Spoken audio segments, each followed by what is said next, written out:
Yo, what's up, guys? Happy Saturday.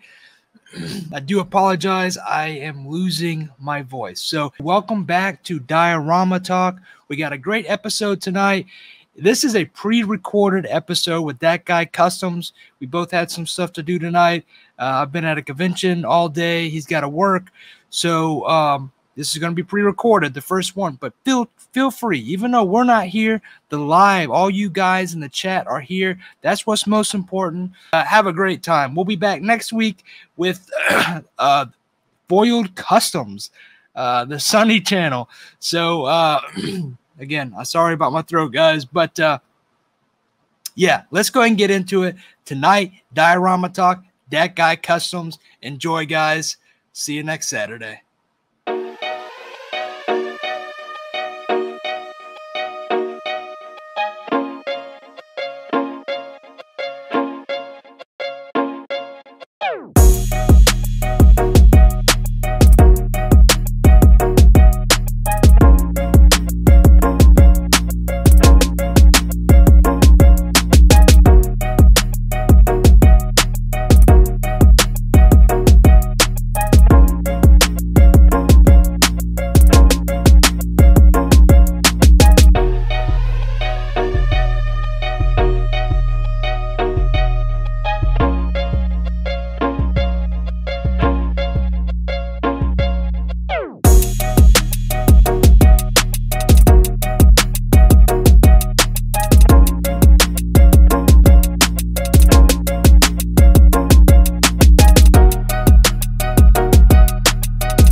I used to say that in high school myself, and it was just one of those things. It was like, it reminded me of those guys from Harold and Kumar, the first one from White Castle. Those gnarly guys. They're like, extreme, brother. And you're just like, whoa. It was like a way of saying, bro, you're so gnarly. You're too gnar, bro. But yeah, this is good stuff. So yeah, what were we talking about? Oh yeah, just the life balance, dude, and struggling, and then the social media aspect, right? Because like I feel like a lot of people want to put their best foot forward, and that's not always the case for everybody, right? So I kind of feel like sometimes just browsing social media can set me back because I'm looking at all these people pumping out great work, and I'm like, I'm not sitting on anything. Like I haven't posted in days, and it can be frustrating, even though you don't really think that way. It can still, you can get those thoughts, right? Those thoughts are always there, especially as a creator and artist, right? You got to block that noise. But yeah, I feel you.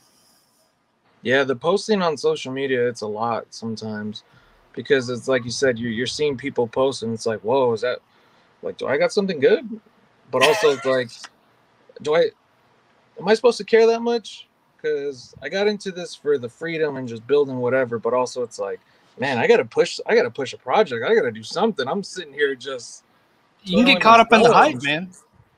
The hype of social media, trying to ride those likes, and you forget, like, oh, I'm not about the likes. Why do I care about the likes? Yeah. No, that's why I'm like, I want to get back into, because even my feed, I feel like in the past couple weeks has been slowly not deteriorating, but like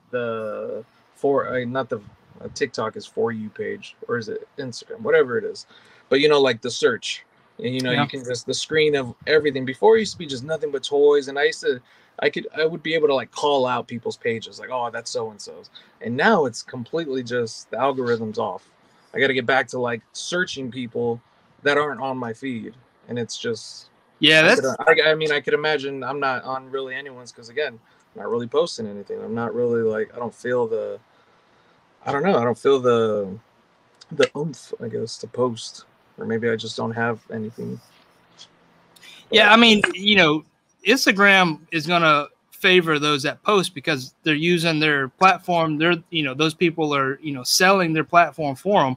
So it's a little unfair at the same time. I kind of understand it, but then, you know, there's those guys that, you know, the algorithm, it like evolves or something, and then they drop from like so many likes to so many, and they didn't change anything, right? Yeah. So it's odd. I don't know. It's so in that case, like I'm just like I don't want to chase it, but then sometimes, like what you're saying, I get caught up in it again, and I'm like, damn it, I don't care about that. Why am I caring right now?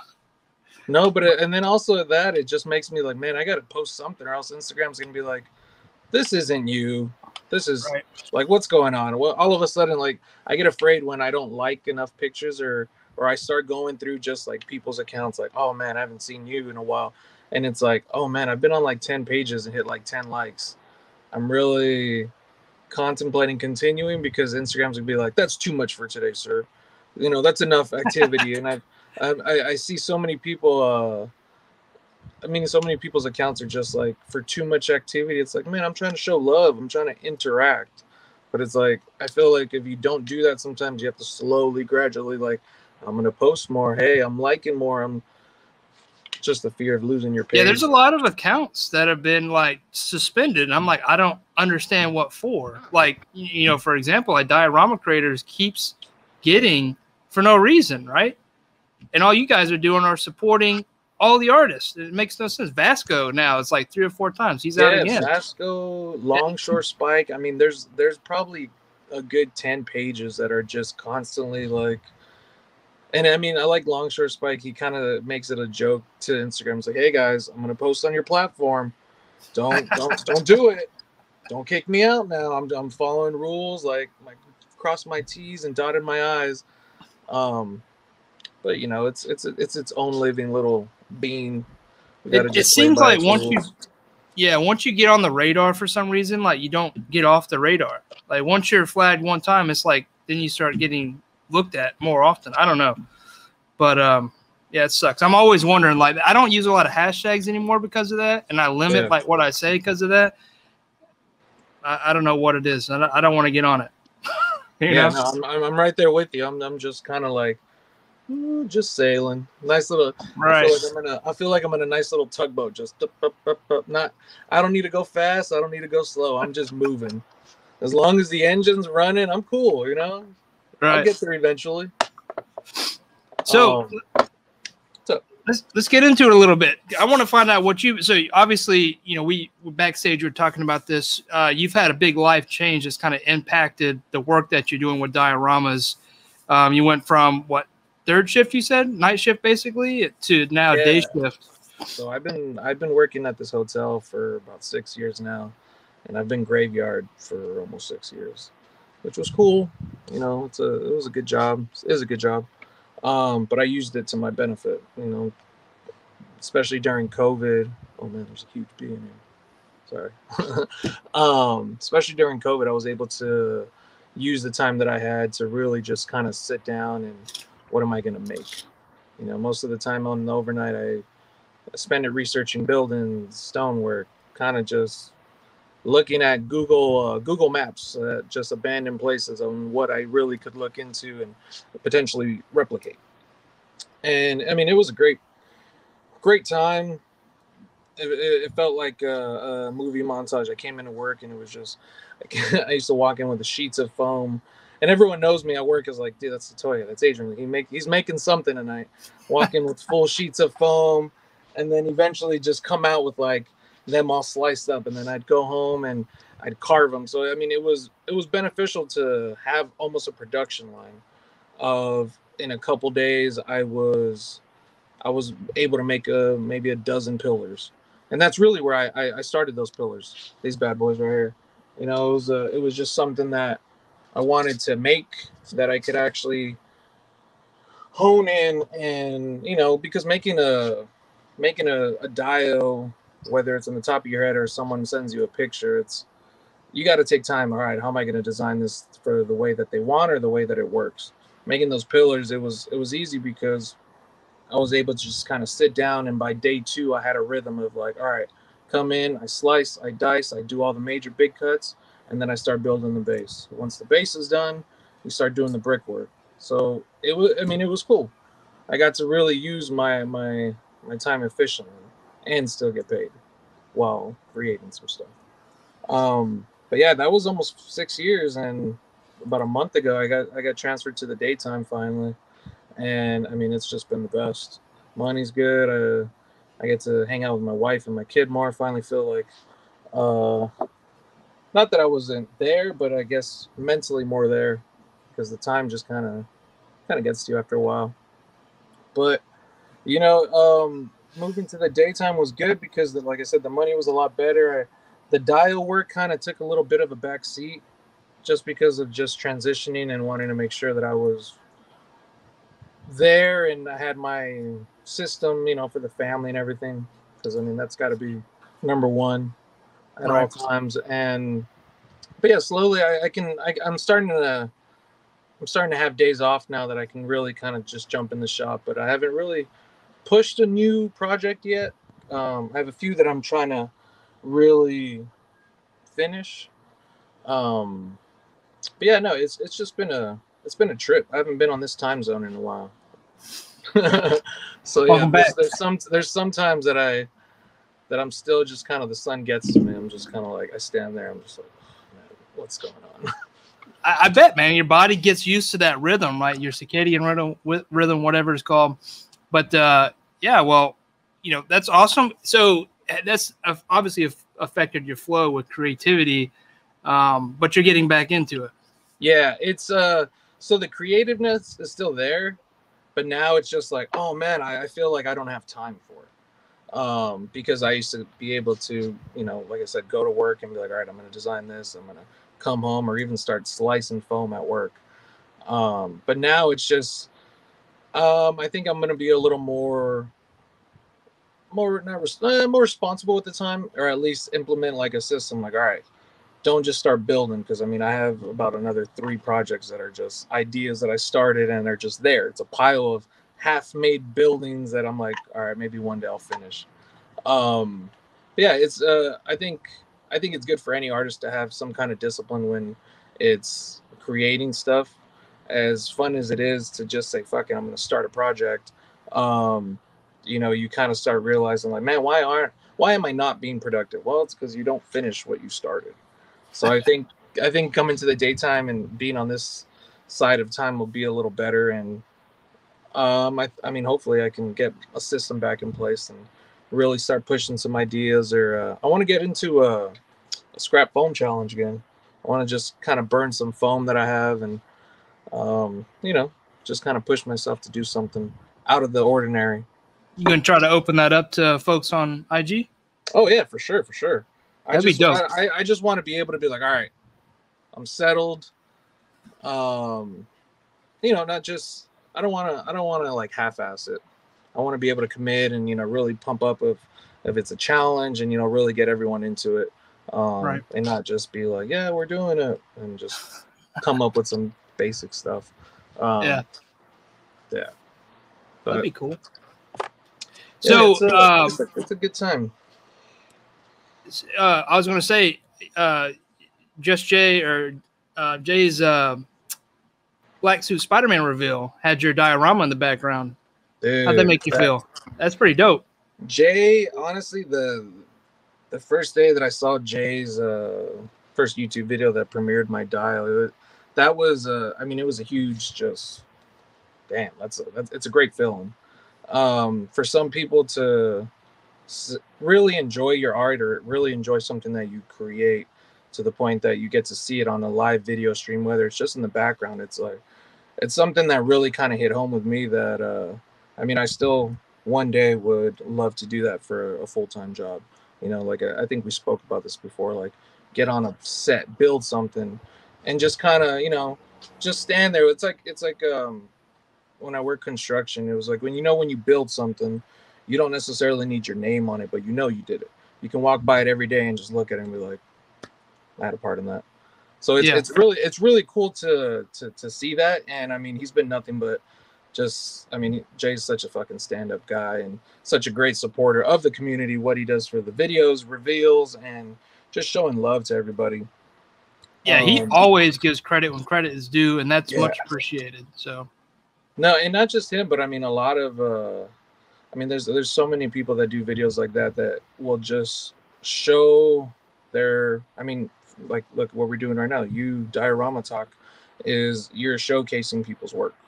So that right there is just, I mean, it's a huge thank you, because not a lot of people would take that time to show people's work, at least on, you know, on their pages or stuff, because I do feel sometimes it's a lot of people that are creating great stuff, but it's hard because you also feel like it's a competition, and it shouldn't feel like a competition, because I mean we're not reinventing the wheel, we're just kind of making it our own, you know. So it's really cool. Like I catch myself just tripping out, just damn, it's, you know, it's like looking at something that, it's like looking something that you made getting constantly shared. You know, I bet you get that all the time when you see people take pictures of your dials, and you're kind of it's like, yeah, I mean, it's a great feeling. It's a great feeling. It's not especially something like really good photographers. You're just like, holy hell, that you like. I don't even want to take pictures of my own stuff. Can I just send it to you? You do what you want with it. Right. Yeah, I mean, like I said, it's a dope feeling. Any kind of artistry, when you complete something and people are happy with it enough to like to put it out there like that, it's a great feeling, right? Yeah. It's and I mean, because I mean, I've seen you post that you draw and you paint also, don't you? I've seen some of your sketches. Yeah, I mean, I always try to do something creative. You know, I'm not good at it, but I like to do it. I want to see if I can do it. You are good at it. I've seen your sketches, man. I mean, they're all right, but you know, I couldn't do it for a living, right? It's just something I do for fun, and I'm more of I can see something and reproduce it.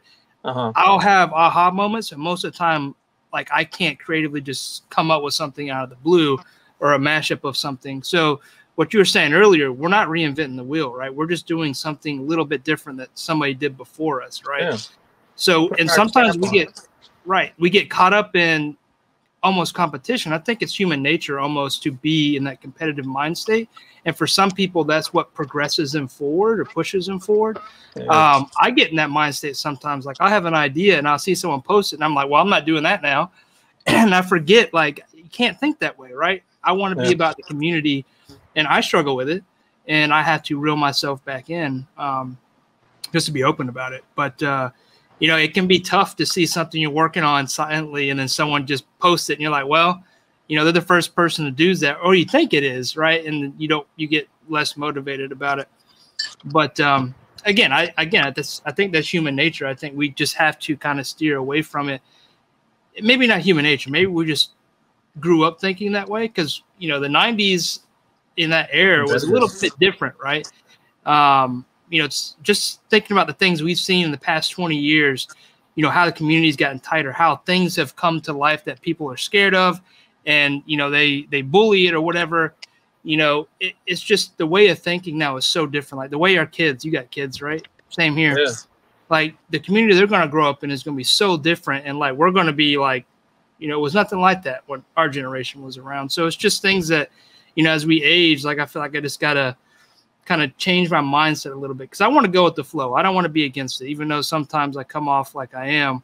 But things are going to change, right? And, you know, how people think are going to change. And I want to be supportive. Like, and that's how it starts. It may not be naturally, but I want to be. So I'm training myself to be, because that's what's best for everybody. Yeah. Yeah, no doubt. And let's be real. These days, who doesn't have a 3D printer? We're all going to be printing shit. Right. Exactly. At a certain point, man, we all need to be just, hey, I'm going to build this city block to that city block, and we're going to meet at the end of the month and just. Right, dude. That's exactly, like I'm having a conversation with people behind the scenes like that. Like we should be building to a cohesive kind of environment where like your diorama wall meets my diorama. People already do that. Like D's already doing that, right? He has a whole bunch of mashups between diorama artists, but I mean, evenly flow, like they connect right up to each other. Some sort of standard you can put out there. People want to build to that standard, they can, right? And I think that'd be cool. Yeah, just make one giant block. That'd be wild. Well, you know, what is it? Euler Workshop. They're doing that. The tiny art experiment. So it's a good experiment. That's a good that's a good example of just getting a bunch of people together and just trying to build one big it's like piece. big Tatooine world. Yeah, I me and I know a few at Strong Marble, Vasco Toys, we all contributed. I did some like doors, which went to Terraformer. I've never worked with Terraformer before. You know, he's really great at what he does, and it gave me the opportunity to work with somebody at that level. So that was really cool. Got to make a connection I didn't have before. So not only are you building this huge piece, but Wait, you bring the community together. You just like met Tara? I never worked with them, like, you know, sharing diorama pieces and talk to him about a build. Like, that's a different type of connectivity. I've always loved his work and shared to him and liked and talked to him like that, but never, you know, one-on-one designing something and then him receiving it and then seeing it all together. That's a different kind of connection. That's a collaboration, right? Yeah, and you don't often get to do that. Yeah, no, he's a stand-up dude. I mean, since I could remember that I started in looking at his pages, and then also looking at like the photographer Sergeant Bananas that he works with, and then I mean, there's just a bunch of artists. But I mean, from day one, he was always just like, "Yeah, man, this is what I do." You know? Yeah, super cool guy, super open. Yeah, this is how I made that. This is how I progressed this looking like that. And you know, it was just always, yeah, whatever you need, give me a call or message me. Yeah. And that's a cool thing when you meet people like that. And I mean, myself, I try to do the same thing. You know, whatever info you got, just pass it on. Because again, I'm not the first person to have this. I'm not like, even every tool that I have here, someone has something better or the newer version of it. I mean, so it's like, again, it's the whole mentality of, I didn't create the wheel. I'm not reinventing it. I'm just gonna paint it my way. You know, right. I want to put my little style on. Yeah, and you never know. You might open up a conversation that you're not even thinking like, man, I should have built this that way. Like, but you would have never thought, because you think sometimes you just like, no, I got to keep my mentality to myself. I got to keep my little secrets to myself. It's like, dude, by that way, you'll never learn new concepts. You'll never learn like, man, that could have been a whole lot easier. Maybe just tweak this a little bit because you're just too busy just with your little visor on. Dude, that's a great point, because even if you go, and this is getting a little deep here, but if you think about human evolution or history, right? We build from the past, right? So you don't have to go out and do all those trial and errors. Someone's already done it. Go learn from them, right? And it's going to help people get up to speed faster and progress them forward, right? It builds on itself. And I think we owe it to the community to show people, like if they ask, you know, show them what we do, right? Yeah. And that's the whole reason for this. I'm hoping people stumble on this new generation of artists, like, oh, okay, this is how people are doing it. And then they take that to the next level, right? So yeah, it's a trip, because you know, doing these like little shows, like I'm a part of Ageless Geeks at the end of the month. It's a Lomita pop-up, like a farmer's market, and it's half of it is just collectors and stuff, and people from all over the city that come and share their artwork, and it's not just Dio stuff or toy stuff, figures, I mean, a lot of just cool artists. And you get people that are just like, wow, you know, what did you do with, like, how did you make this out of foam?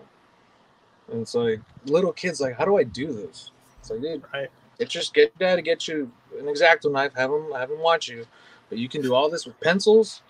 Like, you know, it's the simplicity of it. It's like, yeah, you can have all the nice tools, but if you really want to get into it, dude, sit down, carve it out, get yourself a straight edge ruler, and, you know, just be very careful with the blade. You know, don't cut yourself. Right.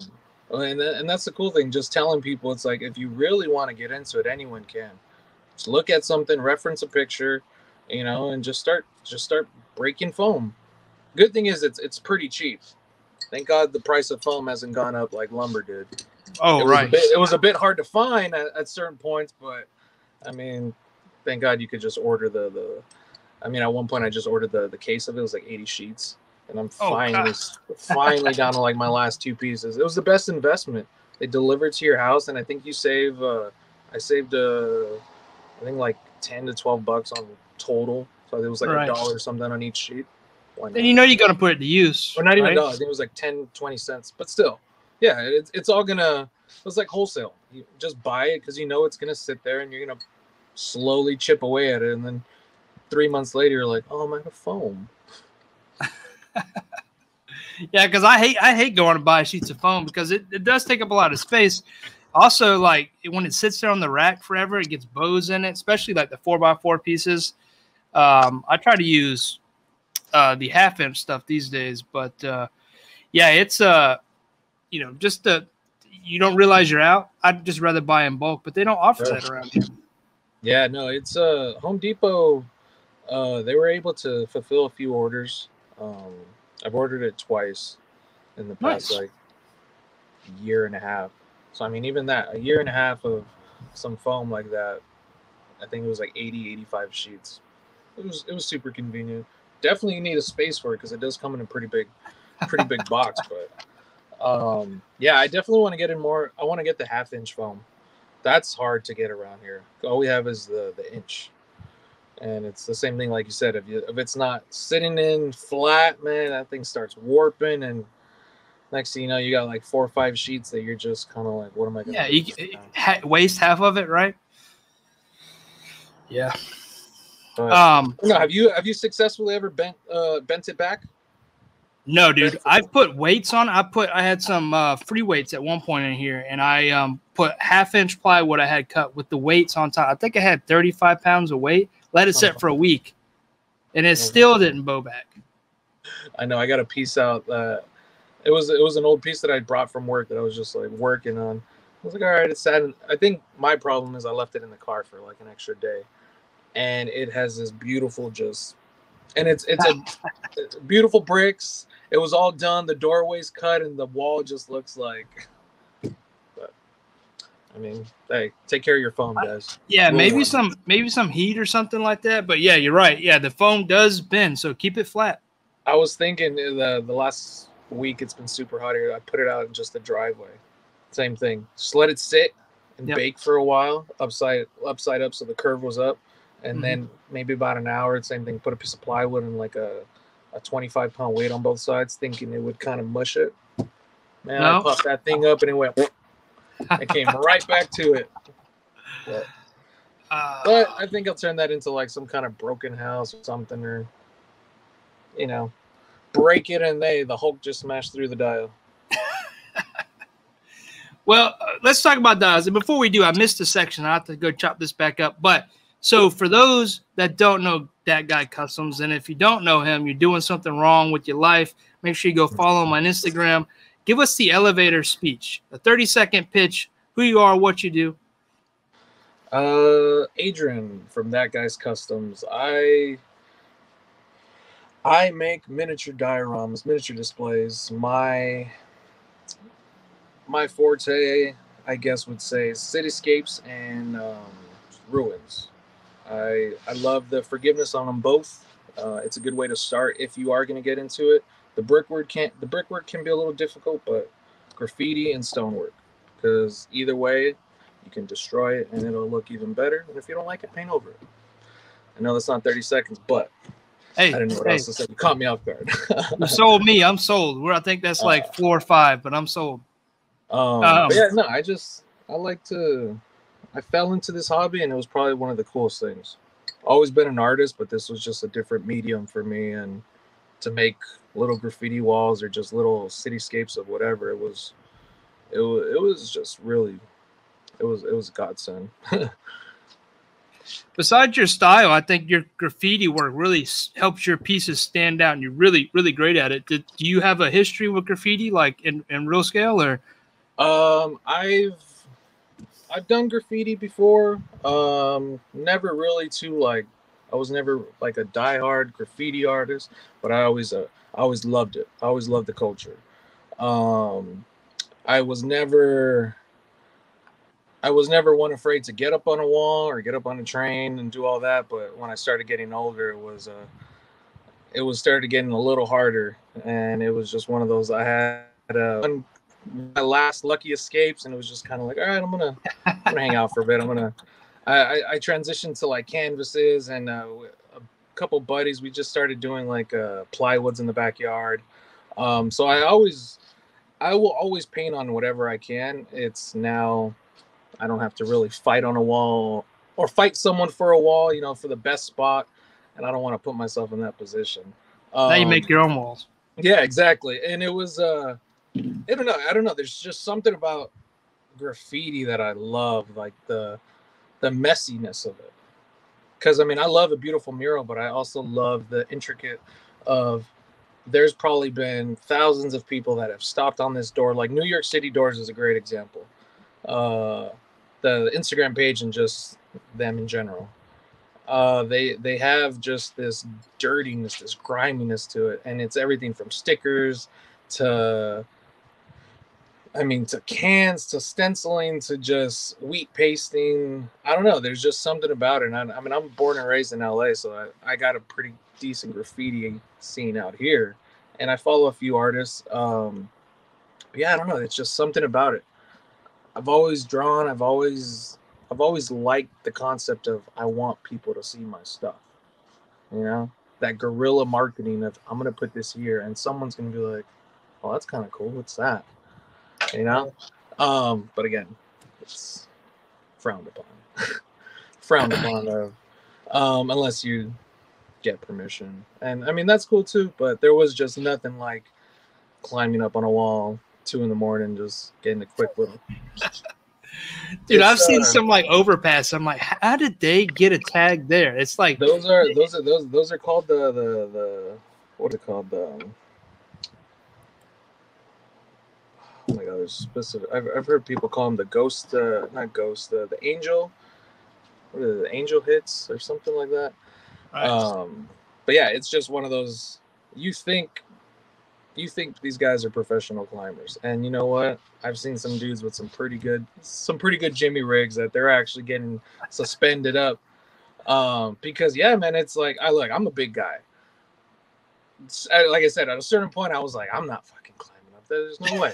There's no way. I just can't. You know. And you call it what it was, but you know, I started staying lower to the ground. But yeah, some of these guys, they get up in these places, and it's like the underpass of freeways, and you're talking about maybe half a foot of actual steel that you're stepping on, and then you're stepping over. I mean, it's crazy. And mind you, they're all still doing this, and just crazy. It's incredible. But yeah, I don't know, just the graffiti culture aspect of it, being able to create something and share it. And once you hit a certain, just, I guess, not following, but you're kind of just known. I love the appreciation of, you can see certain artists just like, oh, I'm not going to go over this, because they respect the artist so much. Or they just like, man, that's a beautiful piece, and I'm just gonna hit up on the side because I don't want to take away from them. But yeah, it's a cool thing. And at the end of the day, it's I mean, it all gets buffed out, so you get a free canvas at the beginning of the week. All right. So I mean, it's kind of cool to see. I was watching the time lapse videos of like down here, they have the LA Art District, and there's like a block on 3rd that this guy set up a camera, and it's just a time lapse, everything from getting buffed to just how many people get passed through, stickers, cool. Mobs, quicks, just boom, boom, boom, and he made it. I mean, I'll send it to you. It's a really cool just video to see how quick. Did I lose you?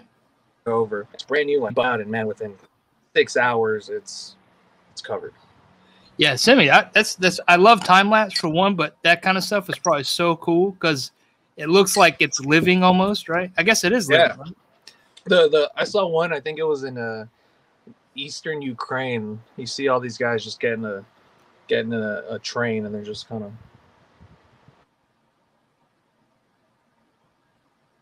and then as soon as they're on the train, and they all just go and cover the train inside. And I mean, everything, windows, everyone had a purpose, and it was beautiful. Dang, I gotta check that out.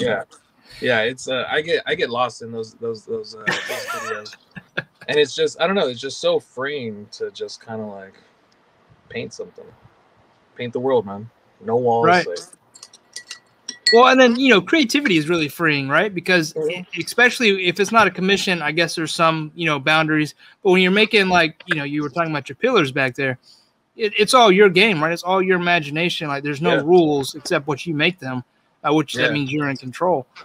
Yeah, and I mean, that's kind of how I build. That's how I've always kind of went about this. I've been doing this almost 6 years, and I have done commissions. I've definitely taken on people's ideas, and that's what it was. It was the idea. You know, if I ever take on a commission for someone, it's like, all right, let's get the concept down.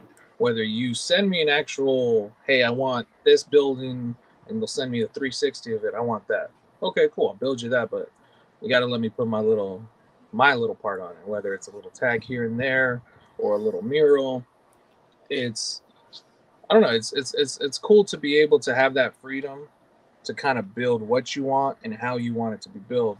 Because if you're happy with it, I think that's the most important part as an artist, because you're able to put what you're thinking, not just on the pad and paper, but 3-dimensionally now. And I think people appreciate that more, and they'll be like, wow, this is everything I wanted, and I didn't even know I wanted it.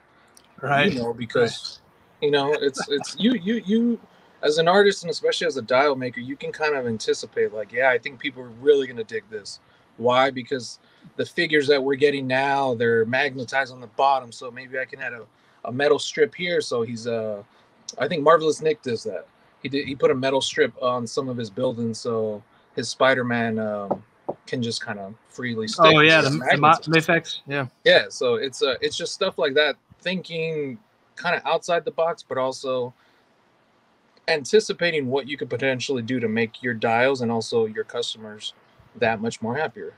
Or just yourself, like, wow, this is pretty cool, you know? Yeah. Yeah, it's always think outside the box. Also, though, go back to your point about when, you know, people come to you for a commission. If they come to you, they should already know your style, right? So that gives you some sort of freedom. There are those commissioners that you can tell, like, oh, this person is going to be difficult to work with. And, you know, I kind of shy away from those people. I you know, you can pick and choose, especially, you know, when you're as talented as you are, like, you know who you want to work with and don't want to work with, and you know you can commission as much as you want. So you know I prefer those people that allow you to be yourself as you're building. There may be, hey, I want this style or this certain scene, but don't expect me to go build like Oilers or go build like that guy Customs. Right? I build my style. Don't. And that's something for sure. Like, that's a great point. If they come to you, they should know like what they're gonna get. And not expect like, hey, I want you to, perfect example, I want you to build me something like Oilers. Nope, sorry, I can't commit to that. That's right. Sorry, I don't know. No, I have him build it, and I'll put my little signature, or I'll put my little graffiti, and I'll call it a collab. But no, to say I want this, it's hard, and it's you know, and you don't want to take or bite on people's things, but it's like, yeah, like Euler, he makes some great stuff. To attempt to do that, it would be like, dude, I need to talk to you and just kind of mentally, what did you do? Because there are some very intricate thin slices, and it's like, whew, I don't even know. Yeah, I mean, everybody has their style, right? He's developed his, you've developed yours, I've developed mine. So yeah, if someone comes to you and say, I want, you know, this, and they're showing you somebody else's work, it's like, I mean, I'm not going to do that. It's like, why don't you hit them up? Right. Exactly. A lot of that, though, I mean, I don't know if you've ever run into it. It's like, hey, can you get me this? It's like, yeah. Oh, I talked to them and I just can't afford that. Oh, I don't know if I want to do that.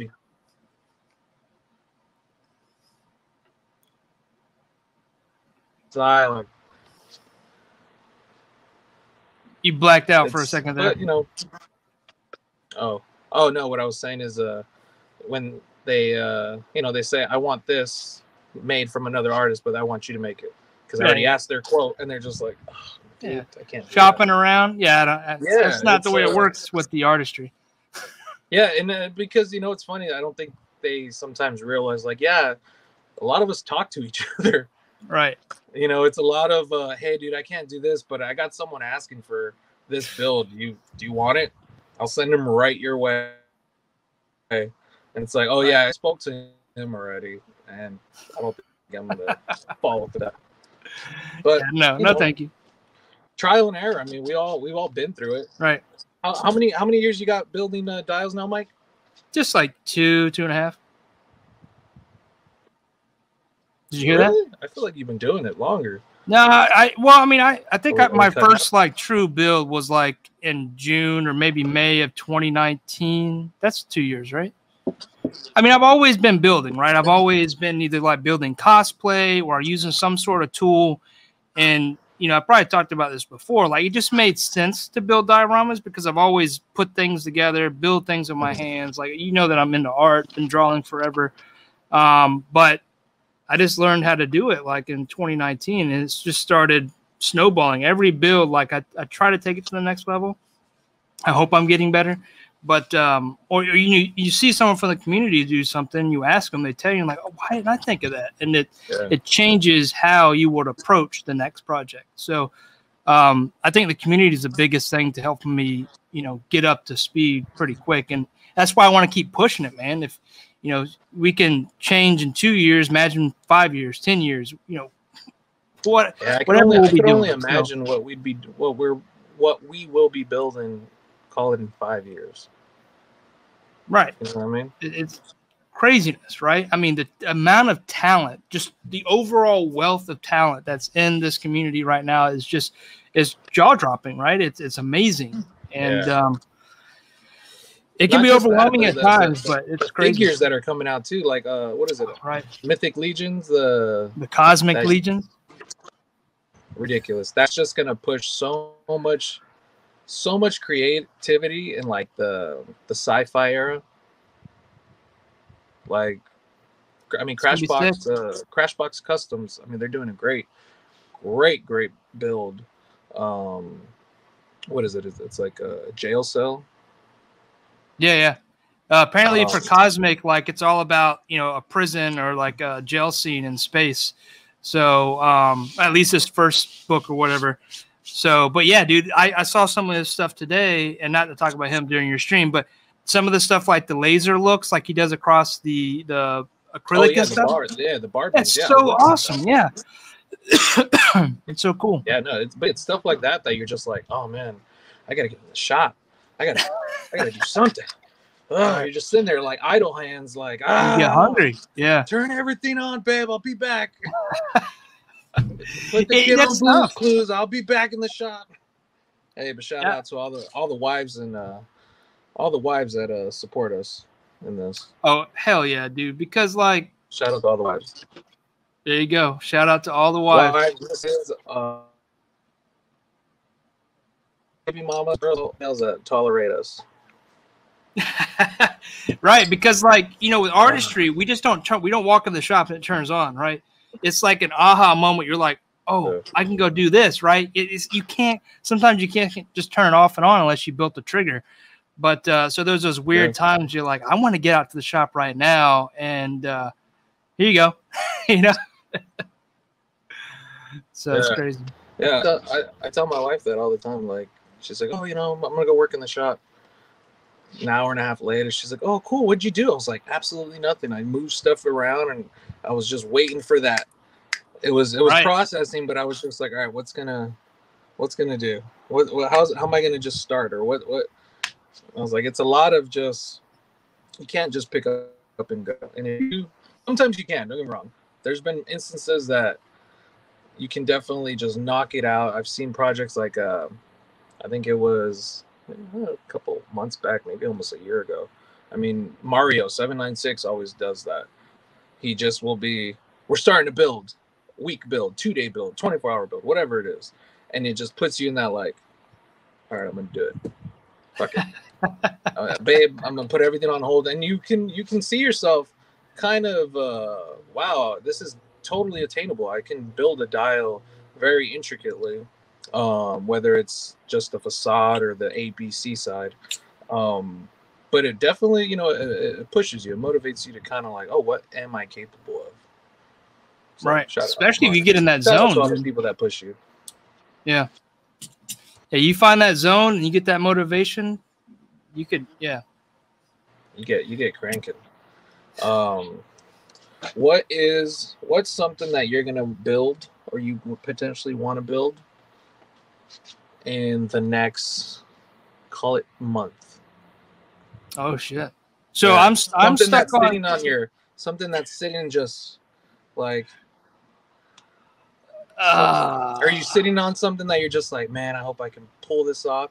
Because I've been seeing that your recent build, that garage door, and that's like a resident, right? It's like a yeah, resident part. so well, no, that's actually going to be a part of a so I'm working on this really big dio for Astonishing News and Reviews. So that's like a piece. And what he wanted at one of the end of the alleys was like this parking garage. So with the door shut, it kind of looks residential, but with the door open, there's actually going to be a facade that makes it looks like the inside of a parking garage. So once that's done, it'll look really cool. But that, dude, honestly, I'm going to be working on that for probably the next 5 months. But it's huge. It's like 70 by 50 something inches, just the base. So each section, though, is cool because it's like a separate diorama that makes this one big diorama. But the next piece I'll be working on for that is going back to like the center building. It's 3 stories. It's 2 storefronts. So I'll be working on all those small details, which I already have pretty much made up. But it's a lot of like design, gluing together, painting, making sure stuff fits the way you want it to fit. And then, but yeah, basically city stuff. I like city stuff. I like sci-fi stuff, but I can't get into it just because right now the commissions just have me pretty full. Yeah. How about you?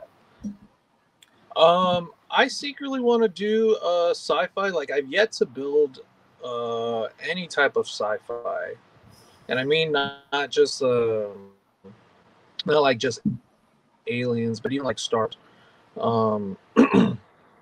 I want to build a Tatooine, or even just like what is it? Not like well, yeah, no, it is Tatooine, like a junkyard kind of, or even just something for like my Mando.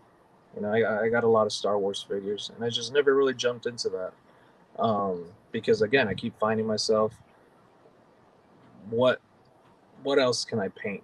You know, the cityscapes definitely got me. They definitely pull me back into just kind of whatever I'm working on, and I haven't really made anything else. But if it is something that I do start, I feel like it's always like a small little graffiti wall that I'll just start making, or I want to paint, and you know, it's always like my kind of escape. But I don't know. I think Luke's what is it? His aunt's farmhouse. You know, like the little dome, his little hut. I think that would be kind of a cool display piece because I have him and like the R2 unit. Perfect for like DTOF, like a DTOF tower. Yeah, but I don't know. I love. You know what would be a cool scene is, I think it was season 2. Whenever they go to that, it looks like a desert planet. It's like a night scene, but there's like all this graffiti and lighting and stuff in Mando season 2. That'd be really dope too. What's his name? I think David Cho did all the graffiti for that. I was watching the behind the scenes, and it was just like, yeah, that would be a cool, just dark, gritty alley. And again, I could add my little my little graffiti aspect to it. But yeah, I don't know. I want to utilize my my Star Wars figures. Lately, I've been stuck on that Vapor dude. You know, it's a dope figure. When they give you a little graffiti artist, you gotta jump on them. Did you get that new? Are you into like Mezcos and the Rumble Society guys? Yeah, I am. You know, a lot of times it's FOMO, but when I get them in hand, I'm like, oh shit, this is so dope. Like, not that I didn't think it was, but like I did end up picking up Hawk after talking shit about it for like 20 minutes and then seeing it and then seeing the amazing new guy that just came out, right? Yeah. I gotta jump on that the wait list because I did the same thing. I was looking at him, I was like, kind of weird, kind of funky looking. It's different, dude. So different. They're very, very different. I think what got me was like the heads. I was like, it's a little weird. You know, it's just a bulky head. But then I was looking at the body. I was like, well, you know, it's a solid body. Just to get a custom head, and now you got a robot arm guy. He's got like a cut on with a cool little, it's like a patch on it. Yeah. So I mean, I'm already thinking like, all right, must be a cool figure. Yeah, especially with them releasing Joe's soon. For 85 too. bucks, it's not too bad. Yeah, yeah. Not that's you know, it's not like 125 or something. It was decently priced. Yeah. Who knows? I might jump back on. I know it's the Rumble Society. It's man, that line just keeps pulling me back. Yeah, it's cool, and you know the bucks that they use really is what sets them apart, right? Because they look like, you know, especially on this recent one, they're using, you know, they're better looking bucks. They're putting a lot of sculpt into them. It's just, I don't know, they put a lot of love into their own product. Not that they don't for the other stuff. Don't get me wrong, but plus it's not a pre-order, right? I didn't have to wait. I should get it next week. Yeah. You know? Yeah. Man, I need to get them now. Yeah, I got two, man. If you find out you really want it, let me know. I'm with it. Hey, look, I'm sold, because I'm at the point that I'm like, yeah, you know, it looks cool, and it was one of those things that I missed the pre-order, because I'm telling you, it was one of those things I used to be on it on Graveyard. I used to just be that morning, and now I'm like sleep. I don't have to get up 10 because I got the kid. I think I lost you. Hello? Oh, your video's froze. I can hear you though. I think we disconnected. You hear me?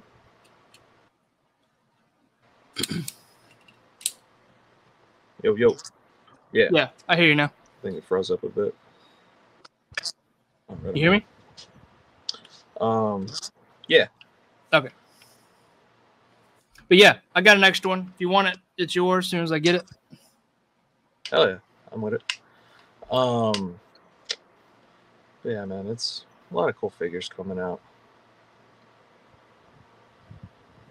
I want to build I think I'm gonna, if I do start building something, I'm gonna start doing the next generation of the towers again, the broken pillars. Oh, okay. Yeah, I built a few maybe a couple months back, and you know, they sold out pretty quick. But it's the same concept like this, so you'll be able to have a tower, and I break them. So let's say you want to shoot it like a normal tower, you can, but then you could also, you know, it'll look like what is it, the action shot, like punching someone through, so you can kind of like, right. Oh, that'd be dope. Like that. Yeah, because I started seeing a lot of people like just laying them on the side. I was like, yeah, you know, it works for the shot, but also if I can make you a broken one, yeah, just give me some time. Right. And I like to do them in the same color, so like people have. There's a few people that have these already, right? The same, the color or the type of pillar. So now you don't have to get. You can get two more, and then it's, you know, they're all in the same, I guess, realm, or in the same the paint scheme. So you can use them in the same shot. But you know, that's just. I was going to ask, have you ever thought about casting those?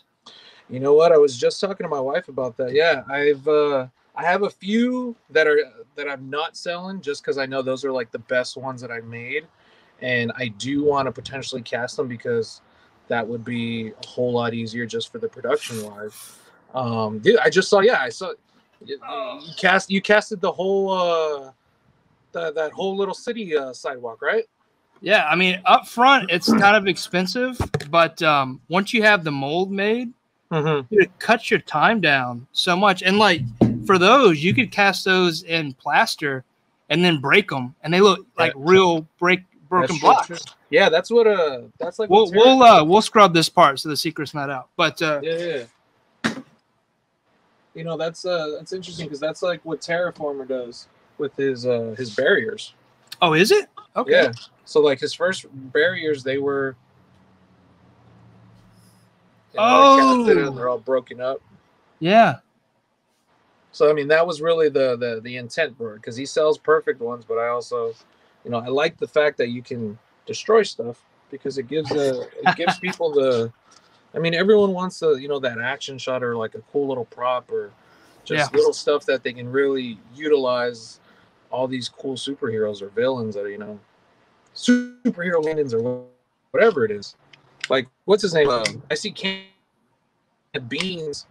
Man, I've yet to own anything of his because I mean his stuff always sells out because it's that good. But like some of his, I mean they're for sure like Energy. the props and stuff that he makes. Yeah. Yeah, like the energy forces and all that. I don't know if that's the right word for it, but it's yeah, those are I dope. mean, it's crazy the creativeness. You know, the stuff people are thinking and like they're really thinking of what would the consumer, what I consumer and as a fan, how can I? There's so many cool tools now that you really can just do your research and be like, I'll have this made in a week. Right. So that's kind of cool. I mean, really, the it's endless. What was that? Oh, you froze again. There you are. Yeah. So let's ask some of these questions so I can get this out of the way. We just go back to chatting real quick. You talked about your background a little bit, and you said you always been drawing. But what are some of those first memories of like you doing something, you know, creatively with your hands?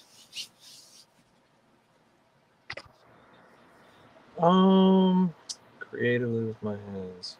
Like as a kid or high school or, you know, recently? Yeah, you know what? I remember in like, it must have been like 4th, 5th grade. Like it was always those art class moments that they were like, all right, guys, today we're going to draw. You know, everyone's going to draw their names and this. And it was just one of those like, Adrian, you're going to help me, right? I was like, yeah, for sure. Why not? It was, I mean, since I could always remember, like my parents always gave me like a black book or something to draw in, whether it was a little notebook or whatever it was. I always were able to just kind of put pen to pad, whatever I thought of. And you know, I just kind of stuck with it. There's something that you'll always catch in my pockets is a permanent marker and a pen. and in my bag the same thing. It's always a black book and maybe just some generic markers just for those like spur moments that you're like, hold on, I gotta just draw this idea really quick. Right. Painting was a cool thing. I need to learn how to paint, you know, better, or at least the concept of the brushes, because that's the one thing. Like I've never learned how to like do the straight lines with like brushes. I've always used markers. I've always just kind of adapted. Like, well, you know, I failed doing it with the brush. Well, let me just get a fine point marker. And right. You know, a lot of my paintings or a lot of the art that I did, it was, yeah, I started with the brush, the background, the main. Kind of go in with just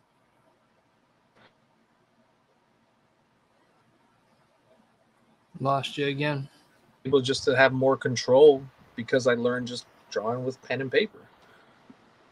Yeah. You know, and it's just kind of being comfortable with what you know and being also comfortable like, all right, I'm going to try something new.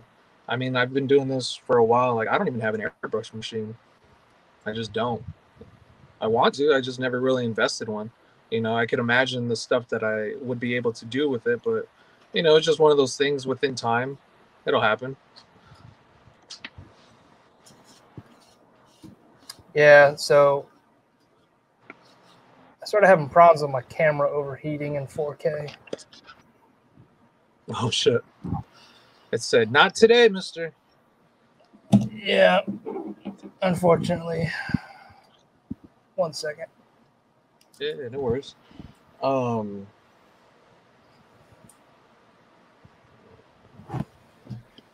on 1 second.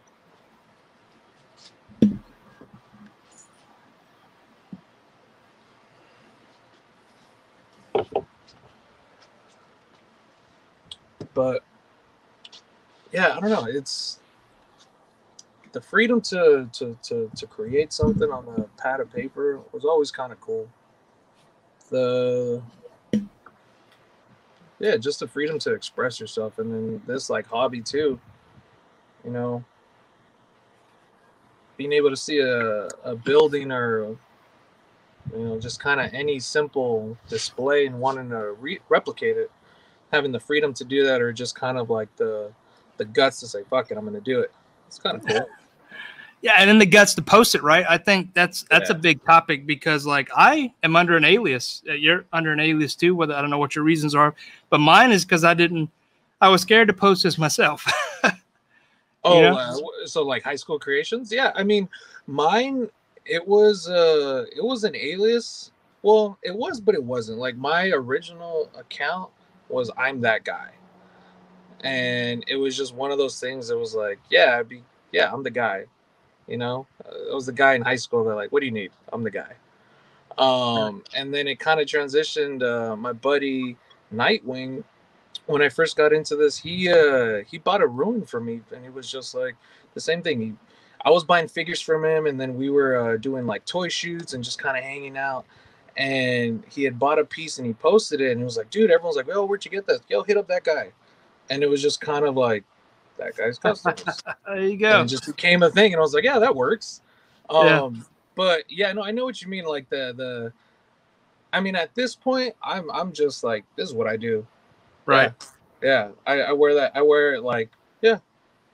I make models. I make dioramas. Yep. And they're like, you get those looks, but also, what's it to you? You're just upset because you don't have a cool hobby. Right. Because you let the man keep you down, man. I'm forever young. Corporate America. Yeah. I mean, yeah, I never really thought too much into like the alias of it. Most of my friends and most of like even my family kind of are aware of what I do now. Or if they see it, they're like, yeah, I could totally, like, I get it. Yeah, that you'd totally be doing something like this. Yeah. But yeah, I mean, hey, let the nerd flag fly, bro. Let them know. Yeah, I don't think most of the people in real life that I know that I do most of this stuff. Really? Yeah. I mean, I don't Facebook anymore. Like, I got away from that many, many, many years ago, and I don't have a personal account. So High School Creations is my only account. But I don't know. Most of this really flourished because of COVID, and which is bad. But at the same time, it's like, well, if it hadn't happened, would I have found this passion as deep as I have? Right. It obviously started before, but not too much before. Like I started drawing again. My son was born back in 2017, which is now, almost 4 years ago. But before that, I haven't drawn since like high school. So there was like this 12, 15-year gap almost. So, yeah, I don't know where I'm going with that. But, yeah, it's more recent of this just explosion of things that I want to do. So, yeah, man, we'll keep at it. I mean, you've been killing it thus far. The fact that you got to just keep writing down those thoughts, those great ideas, and just start knocking them down. One day, just keep a tally, and then be like, all right, I remember that.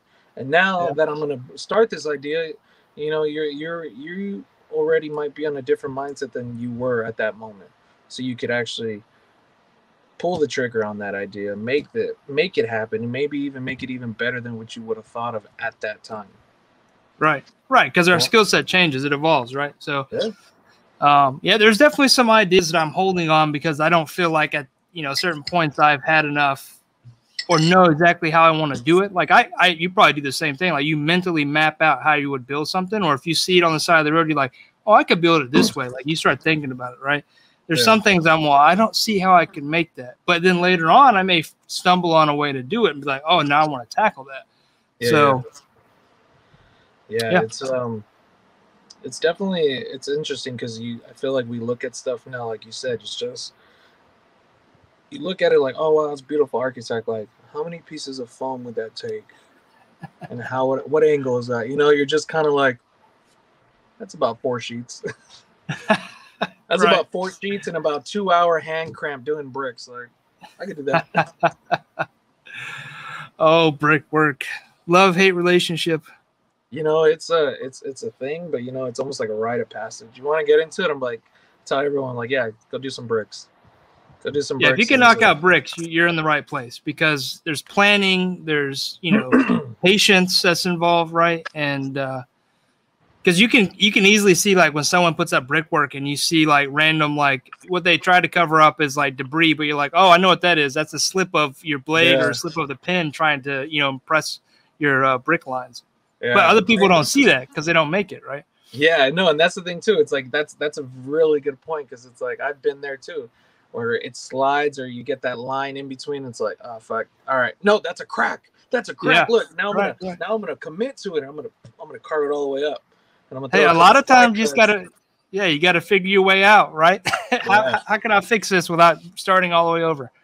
Yeah, and that's something that you learn, and you're also just like when you get to that state and you're like, all right, I can't start this over. So how am I gonna fix this or hide it? Right.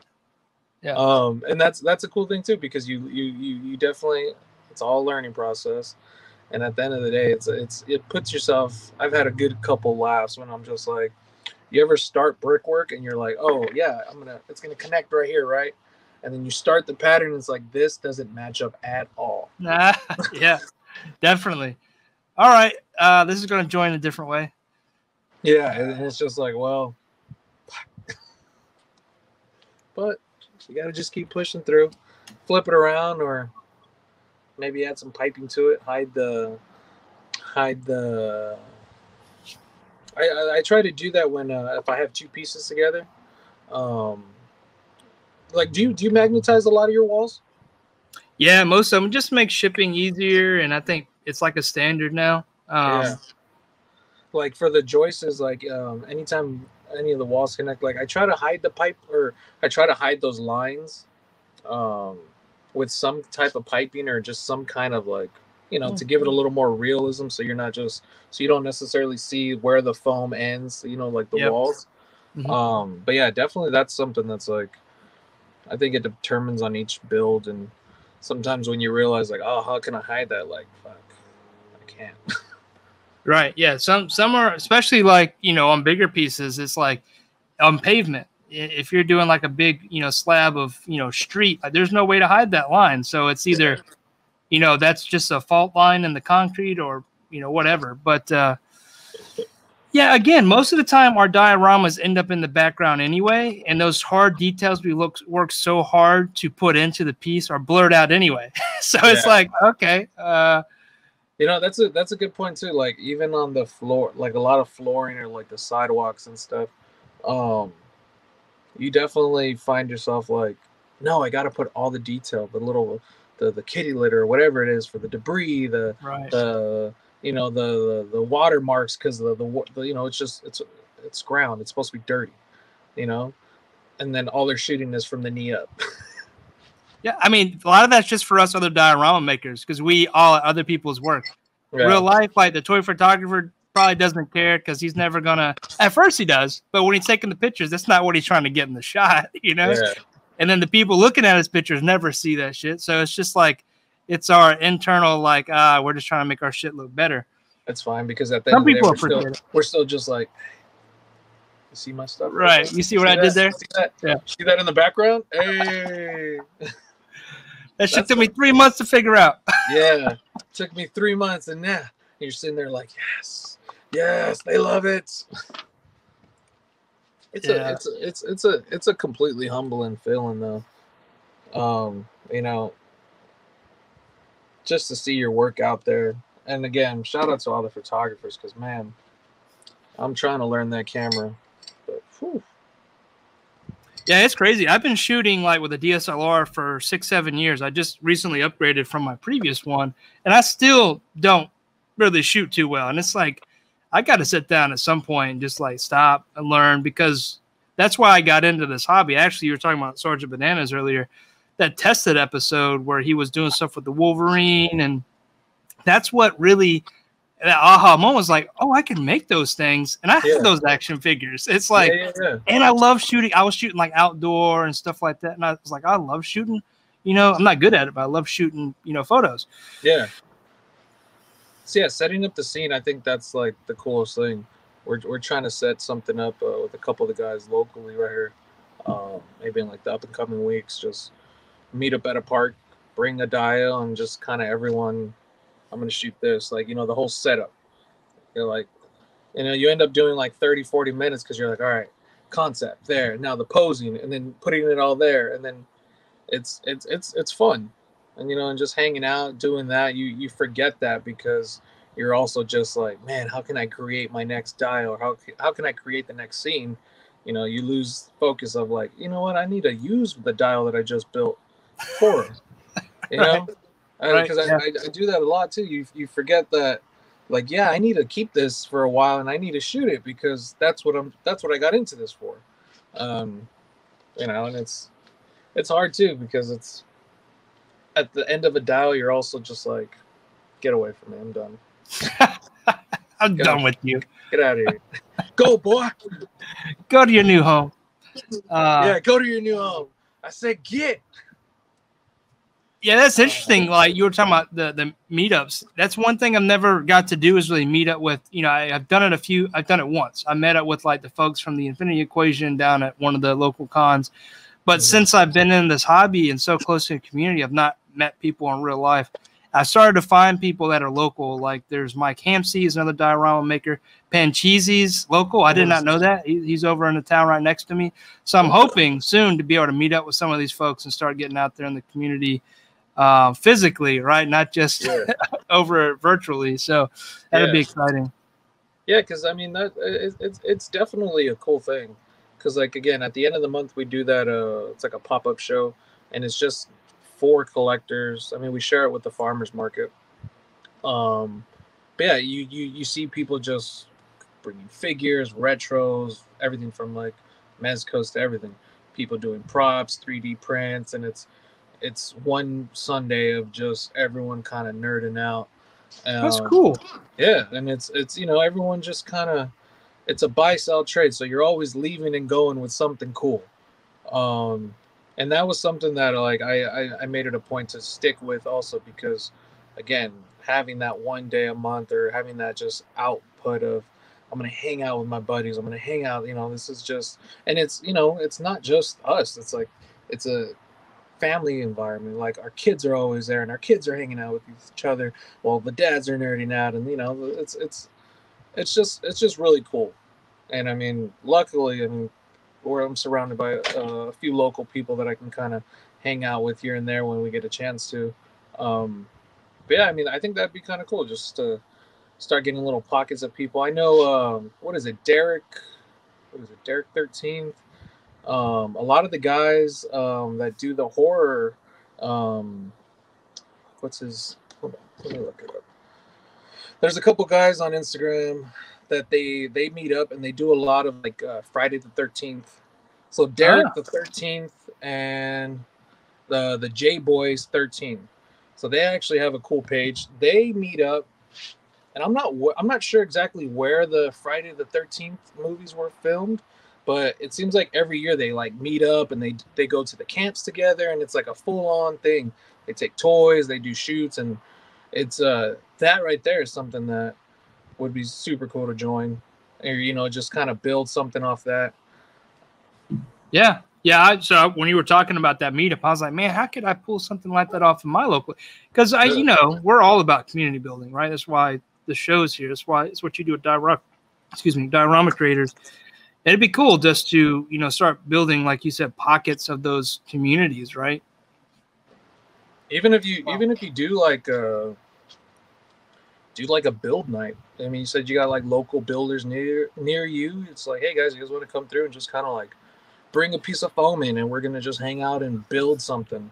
Dude, that's a good idea too. Dang, bring something. Yeah, I'll tell you, bring something. Everyone has a dial or has something, right?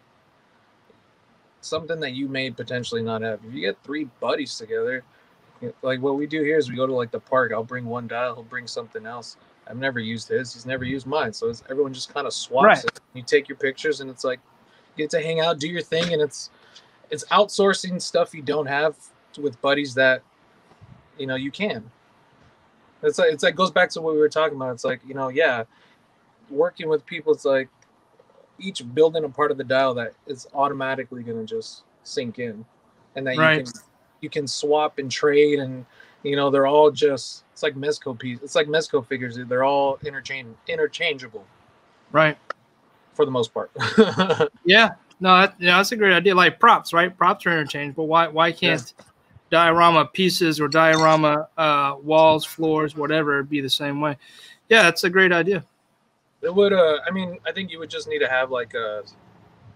I mean, if they run, maybe to start, you would say, okay, like DTOF. So you already know the measurements of the base, and if you pre-measure where the magnets are going to be, call it an inch from each corner, right? Mm-hmm. You make sure you have the magnets measured and the negative and the positive on the right side, and you could swap out one display piece in 4 or 5 different ways, even if you do it back to like different backgrounds. You know. That's a cool idea. Definitely cool. And it would definitely be a game changer for the community, because a lot of times, you know, they're one-off pieces, right, that don't, unless you stand them up side by side or blue tape them, right, they don't really fit together. Yeah. But that would be really cool. One thing I was thinking about when you were talking about earlier, and we were talking about your previous experience, what's like one of your scariest experiences with a diorama? Like whether a break-in or like an accident or like having to fix something? Oh, you know what? I had a funny one. I made a dungeon that I actually raffled off maybe 2 years ago, and I was working on it. I didn't have the shop at the time. I was kind of just working. I was kind of working inside and outside the house wherever I was able to, and I had this clear bin, and I was working outside on it at the time, and I would always put it away inside the bin, not thinking, you know, it's protected, it's covered, it's going to keep all the dust or whatever out, and I'd leave it outside. And it had a cover to it, so like the top of it, so it was sealed almost like a box, because it had a light in it, so it just kind of gave it a little a gloomy look to it. I think it was maybe the day before I was going to do the giveaway or the raffle for it, and I come out and I start putting it all together, and it was sitting in the sun for a while, and the pieces of foam started warping and it started melting. I had to redo the top and a wall. It was the top, and there was like a pillar similar to like this in the middle of it. I'll send you the picture. So the piece of the wall sat on top. The sun just ate it away. I don't know if it was the reflection that it went through the plastic. The top of it looked like someone just twisted it.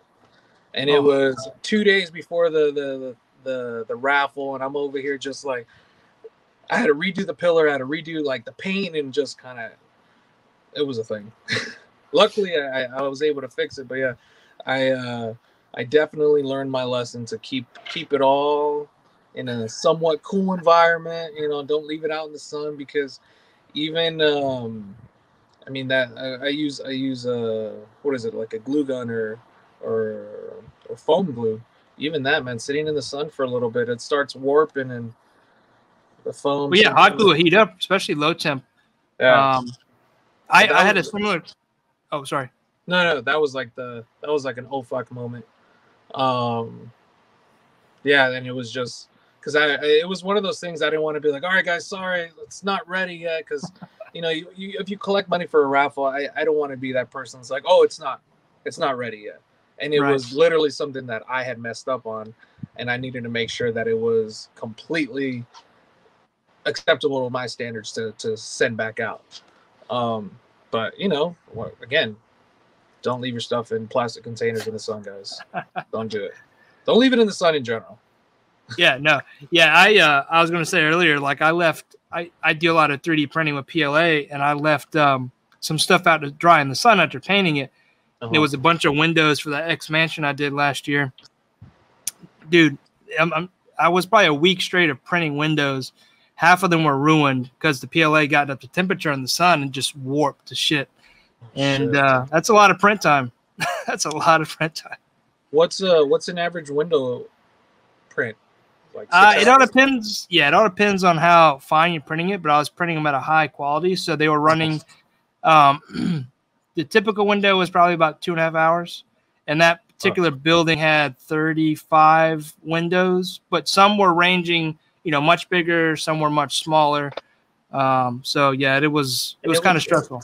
it would do each window individually, or it would go like every little piece. Like I'm telling you, man, I've yet to get into the 3D. I've seen the videos and stuff, but it's such a different world, that 3D print. Yeah, so I was printing one window at a time. I ended up buying two printers just for that, because I wanted to cut it was going to take like 3 weeks with just one printer. So I cut it down in half. But what it does is I was printing a single window, and it prints each layer of the 3D image as it's going around. So yeah, it takes forever, especially when you're doing like real fine prints and you want that quality. I later realized for Windows, I don't care. You know, it could have those grains because most of them are made of wood anyway. And when you paint it, it kind of gives like an age effect. So that was kind of cool. So now a window takes like an hour, maybe hour and a half, depending on what style window. That's fucking cool. But yeah, so like builds like that we were talking about earlier, not to switch subject, but like just every build, you know, just taking it to the next level. Like after that build, I had all these different kind of windows because I modeled that one off of Hatley Castle. Hatley Castle's got all these different windows. Now I had like, you know, 15 different type of window types that I could just scale the size as I needed going to the next build, build. I'm still using windows from that build. So it's really cool. The city block diorama, I'm going to have probably 5 or 6 different dioramas if you break them down that I could sell as like a template diorama. The way I always build like template form. So now I have new designs just out of this one big design. And this particular client's allowed me to go all in, like do my very best, take my time. So it's allowed me to put a lot of thought in design. And that's really cool. I can't wait to come out of this and just have this new arsenal of just like skills and stuff. It's really cool. Hell yeah. Yeah, that's to have that time, man, to have that tool of being able to, you know, I'm going to put this type of window, this type of architect, this type of framework on my build. It's elevating everyone's work to just, I mean, such incredible jobs. Yeah, the limitation is of your own fault, right? There's no, that's really what it is. I mean, if you're willing to see it, and you know, whether you can design it or create it in the file, or you know, I guess what, there's so many people that will design it for you out there. You know, you got to just be willing to put your pen to paper, or at least like, hey, let's get this idea out of my head and let's get it three-dimensional.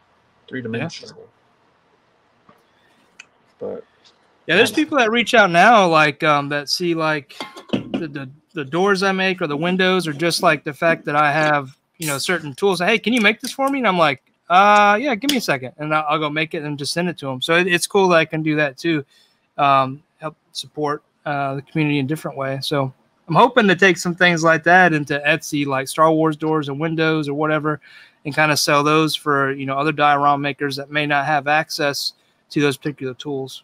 Because it does, like you said, it elevates your piece. And it really does. Because it's like not just that, but the time saver that it could potentially do. Because if you have, like yourself, if you're offering someone, yo, I can give you the Star Wars doors, and they open and they close, and it's great, cool. And then someone just like, even if it's someone getting just into it, I mean, trial and error to try to make one of those doors could be, I mean, it could take a lot. And if you really want to just build something that's like, hell yeah, you know, I'm going to support him because why, he already made the door. I can use it for mine, still put my little stamp on it, make it look the way I want to, and still at the end of the day come out with a great piece. Sold. Take my money. Right. And you get away from... And everyone benefits from it. Yeah. And, you know, it's a little different from what's at Hobby Lobby, which, you know, I was using those too, the doors at Hobby Lobby. Now you can go... There's a bunch of people already doing that, right? But it's cool when people reach out and they love your work. Yeah, they're hard to find too. Yeah, they can be hard to find. Like these are I think I went to Hobby Lobby 3-4 times, and they're not cheap. They're not cheap. They're definitely not cheap. It's like you once you buy those, it's like, all right, if I'm gonna put this in a dio, it's like already it's $30. That's why I built them for the X Mansion. Like it was going to be 35 windows at, you know, $5 to $6 a piece. I was like, that's eating all of, you know, we don't do this. At that point, you just call the customer like, hey, do you want to buy the windows? You buy the hardware, I'll install it. Right. These are real life rules. Hey, this is the contractor. Yeah, I mean we're getting to that kind of thing where like we're building the architecture, right, for these small buildings. Like we're almost the installers, the builders, and the architect, right? So the way that we're getting and how we build. I mean, look at your builds, look at my builds, look at other builds in the community. Like some of the stuff is to scale so perfectly. Like, you just can't make that, right? There's a lot of attention to detail, references, trial and error, experience. You just can't get that, day one off your first build. Yeah, no, it's definitely difficult. Trial and error for sure, and it's I mean, I just want to shout out what is this Mina from PI Blocks Models. I don't know if you've met him before. He's a really talented designer. He's been doing a lot of great 3D work. I mean, like yourself, he does those crazy door frames, and I mean, just stuff that you're really like, man, that'll elevate a piece. That's what made me get a 3D printer, just because I was I wanted to not upscale, but really just kind of update my pieces, take my style and how to make it more real. Because I think I definitely have my own style, but it's I wouldn't say it's the realism isn't there. I mean, it is, but it isn't. It has a little more of a cartoonish vibe, which I mean I don't mind, but I want to start transitioning to like, yeah, that's a real building, with the doors, little miniature locks, and just stuff like that. And it's all possible now. You got to just be able to put in the work. Yeah. Going back to Pie Box, or how you say that. Yeah, I actually reached out to him. I was like, hey, I want these door locks. I don't know if you saw his recent post with those doors, but I was like, hey, I want some lock. I had these specialty doors I was doing for the apartment of this. I lost focus. And I was like, hey, I'm looking for this certain style lock. Nobody has a 3D file. He was like, yeah, give me a few weeks. And man, he killed it. He delivered it. He had me test print it. I did a few prints. Perfect right off the get, right? And it's things like that. We can reach out to now these other creators, right? There's these collaborations for pieces. Because I'm not a 3D. I can make windows. That's easy. It's a box. But when it comes to like a door handle that's elegant, like I can't do that. It take me that curve on the frame it's wild. Yeah, and that's talent. And of course my camera has got too loud again. It died again. Well, we're gonna take this moment and shout out Diorama creators, Bone Claw Customs, Terraformer, Detour, Lawless Studios, Marvel Studios, Marvelous Nick, D's Diorama, Danny. What up, boy? Who else we got? Yeah, Danny is killing it, dude. Like his work. He's taking over. I mean, yeah. I hope I get to meet some of these people one day, because I just want to shake their hand and just like look them in the eye, like not even through a camera, just real life, like all these people, and just say, dude, you guys are killing it. Well, I mean, before COVID, man, I mean, we all met up one time at the New York Comic Con, so like 2 Octobers ago, 2 years. Yeah, almost 2 years ago. I mean, there's gotta be some kind of light at the end of the tunnel after this shit. And whether it's small little meetups or one day just kind of meeting up at like one of those cons or something. You said you're going to a con next week, right? I'm actually got a booth. It's my first booth. Shit. It's a local con, incredible con. So I'm going to sell some of those little resin diorama pieces, the dumpsters that I casted. I've also been casting dumpsters that I made from foam. Sell a bunch of those, and have all the pieces for the epic diorama up just for people to see. Just trying to, locally get my name out there. Yeah. And then, sell some pieces, at a much deeper discount than I normally would online. And I don't know. I think it'd be fun.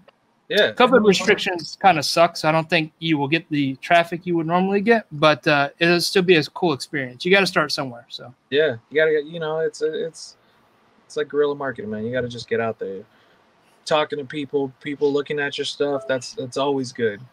Any eyes on your stuff is always good. And people dig your stuff, dude. So you'll definitely get good foot traffic. People are definitely gonna be like, "Yo, what is this? Let me check this out." Yeah, what do you do? You playing with toys? Yeah, like.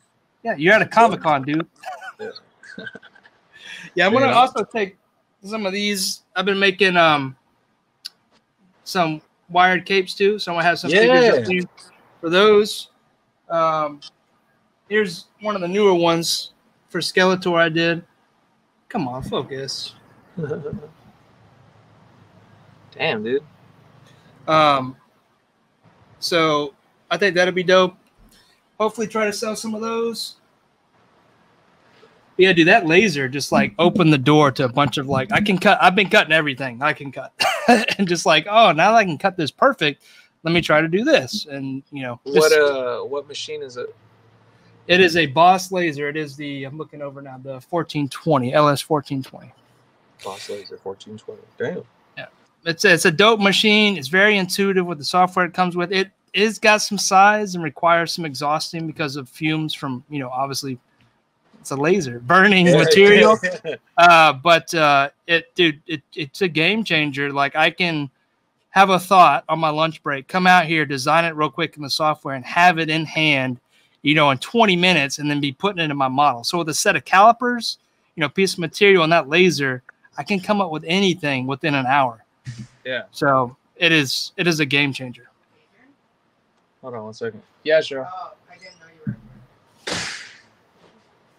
were. Damn. Dude, how you doing on time? Oh, I'm chilling. Okay. It's 1 o'clock. I got about another hour or so before I got to start getting ready. Cool. That's cool. My wife's watching my boy. They're swimming right now or doing something. Yeah, why the kids woke up. It's like we're coming out of nap time. Wife's like, how much longer are you going to be? And I'm like, I'll let you know when I'm done. Yeah. I'll let you know. Go play in the pool or something. Yeah. Yeah. That's why I told her. I was like, hey, today I'm taking the morning. Yeah, no, I really appreciate you doing this because, like, oh, sorry. What were you saying? No. Oh, I missed what you were saying. Sorry. Oh, I was going to say I appreciate you doing this because next week, like, I'm gone all day. It would suck to come back and then, you know, the wife already like, oh, you've been gone all day and now you're going to go stream for 3 hours. You know? Yeah. No, dude, again, like I said, I'm very appreciative that, you know, you having me on your channel and just us talking and, you know, just really getting to hang out again because it has been a while. Yeah. But yeah, no, it's again, you being able to fit me into this and being able to just do the the stream. It's always a good time. Enjoy talking to fellow artists, like. Yeah, because you don't get to do that often, right? It's real life. You don't get to see about our career. Yeah, so it's really cool. Especially, you know, there's different styles. I think I really appreciate your style of work, and it's cool to be able to pick your brain about it. And just, you know, it's people don't realize, but there's more to the craft than just painting on foam, right? It's all the other things that come behind it, and it's cool to be able to talk about those things with people that understand. Especially like the social media side, and then, you know, trying to get your name out there, and, you know, like we were talking about earlier, the competition feeling. Like there's always that feeling, even though we know it's not really a competition, but it kind of is. It depends on what you want to do, but it's friendly. Yeah, no, totally. It's that drive, because even if you've been doing this for a while or you're getting into it or you've already made a dial, right? And you're let's say you're already hooked. You're already hooked on the foam. You will definitely see people's posts and be like, oh, it's so cool. How can I make that? Or, oh man, I got to get to the shop and I really want to try this idea out. It's good. But it's also good to know that this is a hobby. This is fun. Don't get me wrong. There's people that are making a livelihood out of this, and hey, good on them. Best of luck to fucking everybody. I hope everyone sells and buys and trades and do what they love. But just at the end of the day, don't worry about that. Worry about what's in your head. Worry about what's your passion. If you want to create it, just create. Everything else will fall into place. Your followers, your fans, or, you know, whatever. If you want to get into this, just get into it. Don't don't be discouraged, or I can't do this, or I shouldn't do that. Fuck that. Get a piece of foam and cut, build whatever you want, and you know, share with whoever you want. Ask questions. Don't be intimidated or shy about it. You know, there's a lot of good artists out there, and you know, hit us up. Yeah, if you build it, they will come, right? Facts. Especially 1/12 scale. Oh yeah, I mean there are tips and tricks to building up a profile or a YouTube channel, but if you're really doing, you know, community-based work, it is what you do and present that is going to build that profile or account.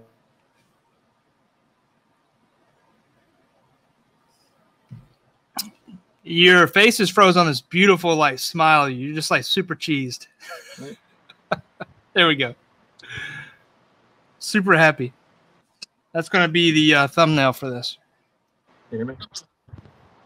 Yeah, I can hear you. Okay. Yeah. But yeah, so I think my service jumps in and out of my garage. Yeah, yeah.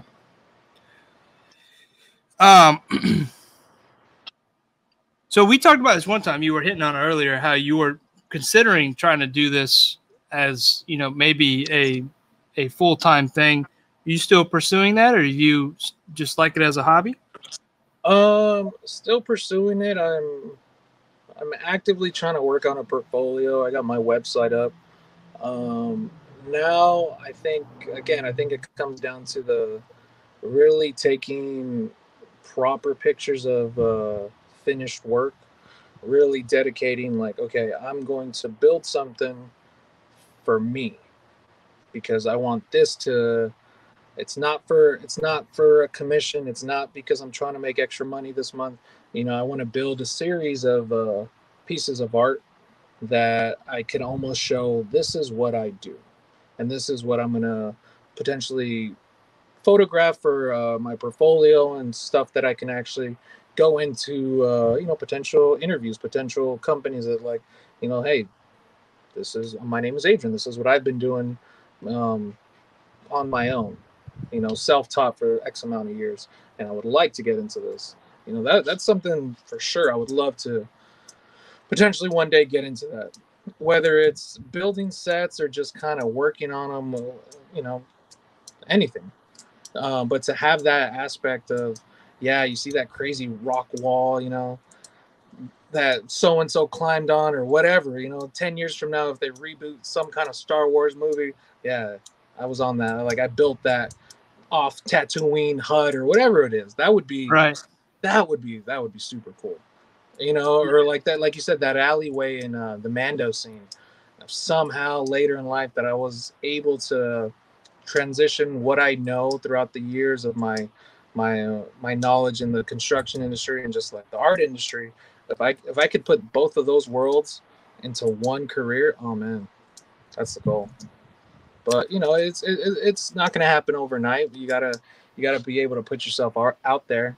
You got to be able to talk to people. You got to put not just your work out there, but you as a person. You got to put yourself vulnerable and show what you're capable of and know that, yeah, this is what I do, but you know, there's always going to be someone better than you, but it doesn't matter. I'm willing to do what it takes to live, willing to adapt. You know? Yeah, you know, a couple of things I want to follow you with. First of all, it's not always who's doing it. It's whoever finishes. Yeah. You know? And as long as you're a finisher, a lot of times, like I've seen people, you know, and not just the artistry, other levels of life that, you know, weren't as good, but they stayed with it, stayed till the end, and they get the recognition for all the work, and they're the ones doing the work now for real. Yeah. So stick with it. If you love something, right? Stick with it. This isn't you. This is the audience. Second thing is I have that same idea. Like I want to do this at some point full time. It's fun. I like it. Like it means something to me. I understand how to do it. The scary part is like leaving. Like you have a job, I have a job. Yeah. Leaving that security and going out into something like diorama making. Because if you go to our parents probably like factory workers, whatever they did, like they would laugh at us right now for saying that our dream is to do that. Because they're like, you'll never make money doing it. But just like lettering, remember bubble lettering? People make money making letters now, right? That's possible. That is the YouTube best example. Like what I told you, like in art class and art school, they're like, hey, I used to fucking make those little easy bubble lettering. Why? Because no one used to be able to do it. And now that's like it's such a thing that if you're able to create that, man, it's people will pay for it. I saw someone, do you remember those S's that you used to make in middle schools with like the 3 sticks? Yeah. Someone that S was I think it was laser cut in it was an art installation. It was like sheets, and I saw that it was like someone's 5th grade dream came true because they got paid to make this S, and now it's an art installation. You know what I mean? It's crazy. You know, and it's just a matter of time. You gotta just, if you're an artist, you gotta be able to just say, fuck it, I'm gonna do it, because you never know. One of these days, one of your pieces may hit, and that one piece may just put you on a whole new level, a whole new path of, wow, I could have been doing this, right? You know, this is the route that I'm going to take. Right. And you know why I'm blacked out here? Cameras overheating. Because you're that's why I switched it to 1080. I don't know what's going on. But in that same vein, it's all about doing what you love, because you never know when that piece is going to hit. So as long as you put all the love into that next piece, like that's as best you could do. And, you know, your work will shine through that. So you can't predict your next piece, right? It's just, every piece is, you got to do your best, right? As you can at that moment. But another thing I want to follow up with is, like, you know, you were talking about your portfolio and, you know, hitting up these companies. That's challenging because there's no, you know, it being new, there's a few people that are doing it, but there's really no roadmap for doing that, right?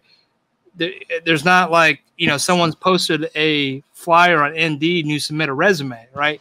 This is a whole new ball game, because you got to go pitch the idea of doing dioramas, whether that's for, you know, a toy company to do pictures like Indie or Hasbro, or movie sets, right? There's nothing out there that shows how to, you know, even bid on like movie, you know, because those things are like 5-10 years out, right?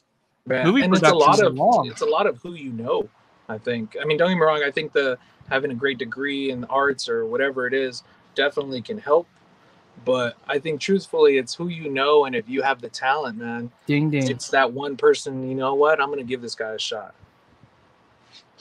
Yeah, I think I'm a big believer. I didn't believe this at first. I thought it was education in my current career. I'm in a technology career.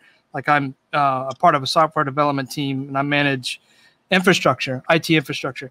But, you know, one of the things I always thought was, it's my education, it's my hard work. I always ignored the networking aspect. But that's a very important component. It is about who you know and who you work with, and how well, you know, you work with somebody that's going to get you your next gig. So don't ignore that, right? That's very important. And social media has opened that door for a lot of us. Yeah, Are you able to hear me? Okay. Yeah, no, I hear you fine. Your screen. It's weird black, so being blacked out. It's like I'm in space. Hopefully I can come back. There you are. Well, the missus just dropped off a little gift, so cheers. Yeah, so I don't know if you heard my wife walk out a minute ago. She's like, the kids are going crazy for you, and you want me to bring a beer out? And I'm like, yeah. Yeah, please. Sorry. Thank you. Yeah, so that's cool. Do we have similar dreams? You know, I wish we could all just, like, and I told somebody else this, and I hope they're okay with me saying it, but, like, we should create some sort of diorama artist guild and just attack these companies as multiple artists. There's no way they could say no. If we're dripping with talent from all these, you know, you got a team of 4 or 5 folks, you know, you're going to get a damn good project. So at that point, it just comes down to price, whether they want to pay for, you know, the team or not. But that, and I think it's just also like outsourcing where it's going to come from. And again, even if it's manufactured in different places, like, I mean, you can have an LA branch, an East Coast branch, whatever it is. But if everyone has a template of like, hey, we build this, and it doesn't matter where you're getting it from, you can buy the base from so-and-so, add the wall from this guy, get the ceiling from whoever, but they all fit in the same piece. There it is. Yeah, and it cuts build time down, right? Because then, like, you're focusing on floors or walls or ceilings or whatever, or there is a wait time, but you're not building one big diorama, or maybe you are, right? You're outsourcing. You and the team are outsourcing. Like, I got this, you got that, and we're all just gonna make it into one beautiful piece. Yeah, it's like crowdsourcing a factory instead of a one big factory, right? There's a bunch of mini factories making. Yeah, genius. I don't know if we should put this out on YouTube. I mean, no, I'm just kidding. Fuck it. Let them know we're coming for them. Heard it here first. Yeah, there's always that drive, dude. Like I was saying, I have a great career. Like I went to school and all this other stuff, but since finding like dioramas and stuff, maybe I'm being naive or midlife crisis, whatever. Like I really love this, and if I could find a way to do this real life, right, and get out there. Like I still don't know what it takes. Like I've only seen like the community that we know, right, on Instagram. I don't really know what it takes to be in the industry. But I have those rose-colored glasses on, right? I'm really liking what I see. I want to be a part of it, but it's super scary. Super scary. It's a very big commitment to, like you said, walk away from your job. The security, but at one point a lot of these crazy artists did years back, and look where they are now. They took that leap, and risk reward, right? Oh, and that's the thing. There's always going to be other jobs out there, but how long are you going to be passionate about your passion? How long is that going to sit in? How long are you going to be able to? How long are you going to still have the patience to be like, I can do this still, right? I can do this. It's a trip. It's a fine line, and now you're not just talking that, but you're also, we're family men. You got to put that in consideration. Health insurance ain't cheap when you strike out on your own, right? Let me tell you, it is not. Facts. You have 2 kids, right? 2, yeah, under 4, so they go to the doctor quite often. Yeah, so it's. I only got 1 right now, and I'm just like, gotta love my health benefits. Right, exactly. Like that's and those are some things like, I'm sure you gotten this. I'm not going to name any names, but people hit you up and they're like, hey, I'm thinking about taking this full time. And I'm like, wow, that's great. But, maybe they're younger. They don't have all the dependencies that we have. But like for you and me, like, we got to take care of the family. Like I just can't drop what I'm doing. And which is also unfortunate, because if a company came to me and said, hey, I want this done for the conference in 3 weeks, like there's no way I could do it. And that would suck, And you know what? I think you could, because if you were at a company, think about it. If you're at a major company that Hasbro takes care of their people extremely well, and you are getting covered with the benefits and all that, and your job is to truly create. I think that potentially mindset of, because this is the fear too, when it just becomes a job. You lose the I want to create something cool. No, I have to now. I have to make it, like, it's a you lose that kind of drive, and it doesn't become fun anymore. Yeah. But if that's all covered and you're not worrying about the family, the bills, or because it's all taken care of, and you have that freedom just to, hey, Mike, 3 weeks, I need you to be able to really kick ass in this project. Oh, hell yeah. I think you'd be able to, because you're not worried about all the X, Y, and Z. True story. Getting paid, but we got to just keep trying to get there one day. Yeah, it's like I was saying earlier, though. It's because it's so uncharted, and like these companies aren't out there looking for. It's just so. It's beyond me to even fathom like what that would look like. So it's right now, it's just like, us working out in the shop, and it's like, man, it's a dream, right? It's a dream that you try to make a reality, but who knows, right?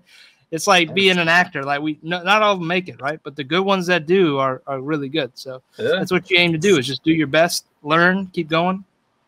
And just, you gotta get up every day and just slice that foam. Slice that foam. Yeah, I like that. Slice of foam. Got a tickle on my nose. Beard, mustache meets nose hair or something. I don't know. You know what? I didn't even think about it. I don't have a giveaway for today. Let me see what I got. I mean, I have toys. I just haven't thought about what it was that I'd be giving away. I'll make it up. I'll make it up next week.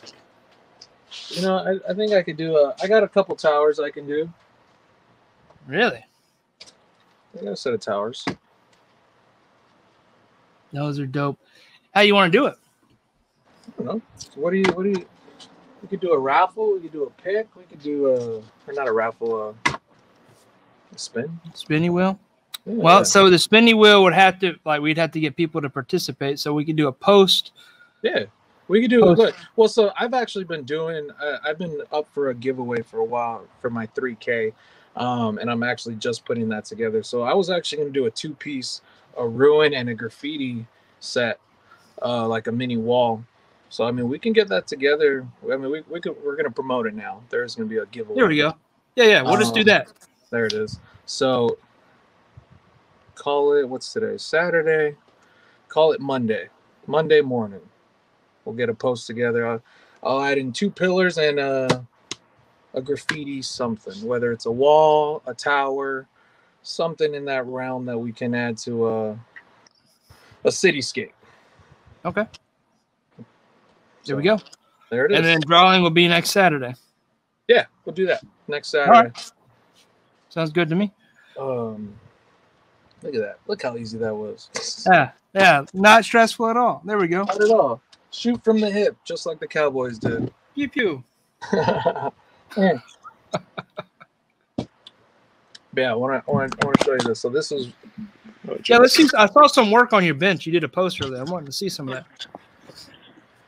Let me see if I turn this camera on.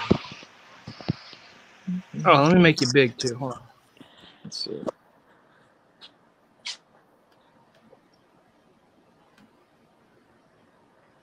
So yeah, this is a warehouse that I'm working on. Yeah, are you building those props too?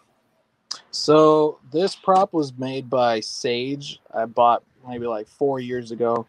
He made me a couch and like a little love seat. Yeah, Sage is good work. I added that just to fill it in. I made these crates just to fill it in with some stuff. Haven't really painted them yet. And yeah, so this is a 2-level warehouse. Oh, dope. Yeah. Working I like that door. staircase.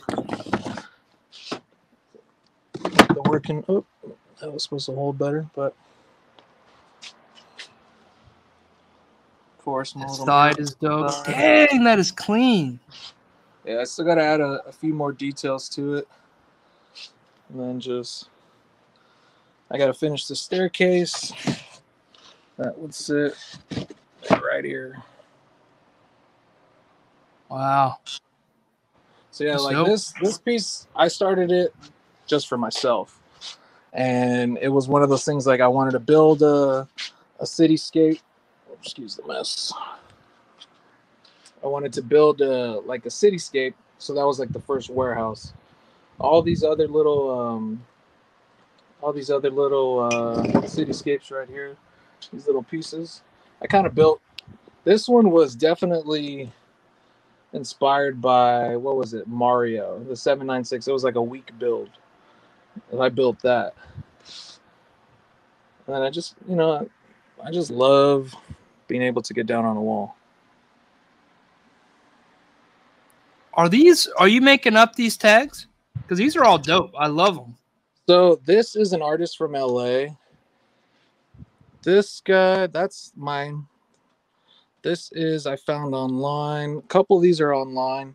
Most of the artists, so like this artist, anything that I see online that I want to replicate, I'll reach out to the artist and be like, hey man, can I put this on a wall? Yeah, sure. That's awesome of you to do that too. Yeah, well, I mean, I'm not one to be like, yo, I can replicate stuff, I can paint stuff, but I'm never gonna say like, yeah, that's mine. You know, that's just shittiness.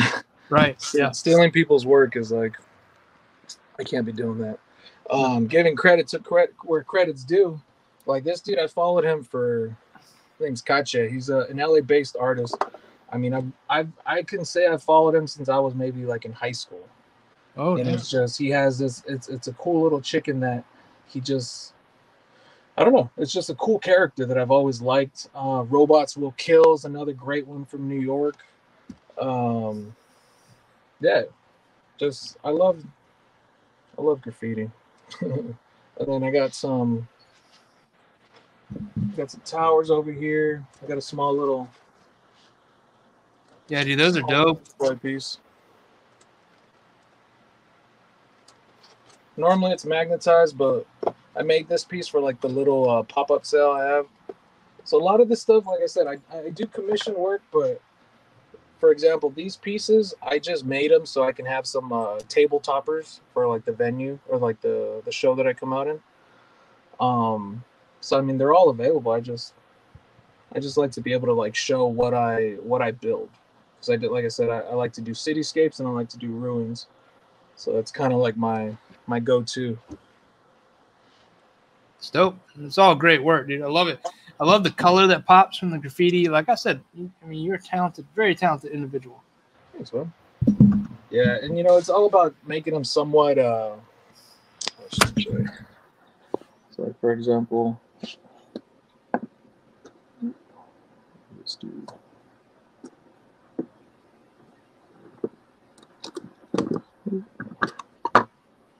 See if I can do this without knocking everything over. Oh, those pieces come apart. Oh, shit. Yeah. Move them around. Configure them. Move them around. Well, that wasn't as successful as I thought, but yeah. So you know, just to give it a different look, and you can put this in front of, like, you know, just add a couple pieces together. But I don't know. Try to give pieces and not just that A, B, and C. Right. Look. You know, Yeah, two walls and a floor. Yeah, exactly. Especially like stuff that I make. Like if you buy something from me, then I want you to be able to shoot multiple shots, 360 if you can. Just because I mean it's. I don't want you to just be stuck on a couple angles. Right. Yeah, it's dope. So you got the photographer in mind. Yeah, that's my mess. I was going to ask, those are the metal pegboards? The what? Are those the metal pegboards? Oh, these? Yeah. No, they're a compressed board with, I think it's a plastic coating from IKEA. Oh, they look dope. They look like they hold up a lot better than the cheap pegboard you get from Lowe's. Yeah, so the shelves and the pegboards are from IKEA. Super legit, and I think the pegboards were $9. Dang. Yeah, and they come in pretty wide sheets, and they also come in like quarter sheets, so you can kind of you know, depending on the size of the wall, you can buy smaller pieces, so you don't necessarily have to cut it. All right. Yeah, it's you know, slowly you start building your shop, and you start realizing like what you can use and, you know, how it can benefit you. I mean, I secretly thought I was gonna have all my tools all lined up, all perfectly, and it's never happened. No. I just whatever hook's available, that's where I put stuff most of the time. Yeah, I'm the same way. Like after a build, I have to clean up, or like if I go into the next build without cleaning up, like I probably will lose a tool just because it's somewhere, even though it's like probably within arm's reach, I can't find it. Yeah, I always have like a bucket. Anytime like I clean out the shop, it's just all right. Pretty much put everything in there, and then I start sorting. All right, that's really trash. Nope, there's the tool that I was looking for. Yeah. Yeah. That's dope. Well, so let's do this for the last maybe 20, 30 minutes. And I'll probably chop. Oh, sorry. I didn't know you were talking. No, you're good. I'm going to oh, I think I lost you. No. Oh, I couldn't hear. You were saying stuff, but you were froze. I couldn't hear what you were saying. Didn't know if you were showing something. Oh, no. I was just saying this is the shop, the happy spot. It's where you come, make your dreams. Let's I got your Instagram pulled up. Be cool if we dive through that a little bit. Some of your work. Yeah, run it.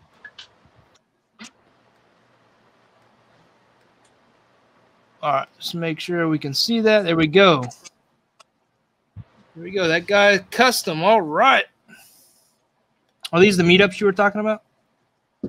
Yeah, Angela's Geeks. Last Sunday of every month at the Lomita Farm Market. A lot of cool fucking vendors there. Super cool people. Just a good Sunday. If you're in Long Beach area, come out. Come say what's up. Nice. Yeah, that's fun. We need to find something like that around here. Oh, this is the guy you've been digging, right? This is the graffiti artist. Yeah. I just need to get an LA hat for him. You know, some customizer out there has got one. Definitely Yeah. got one.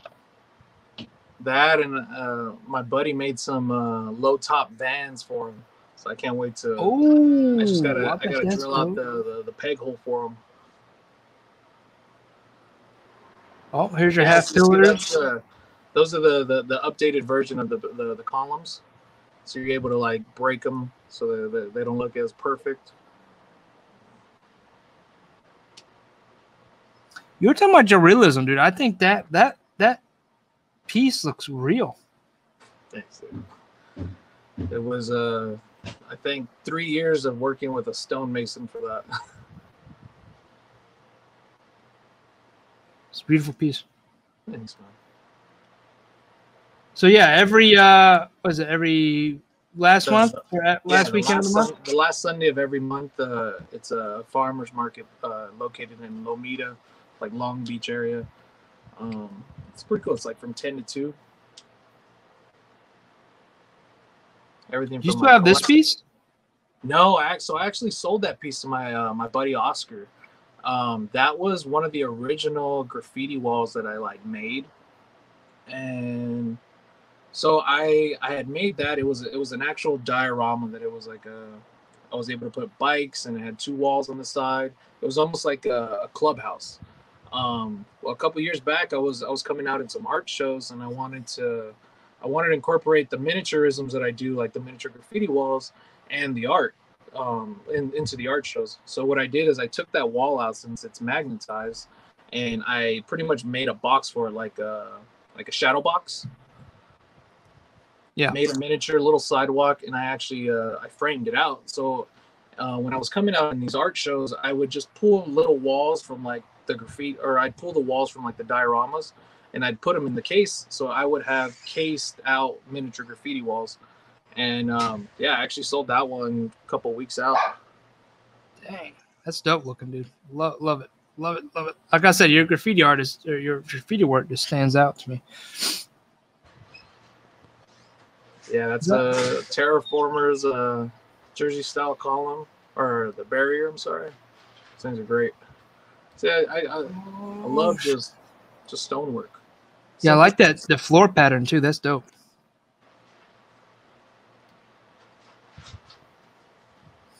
Are you using the hot solder tip for that? Yeah, it's the carving tool from Hot Wire Foam Factory. Ah, so dope.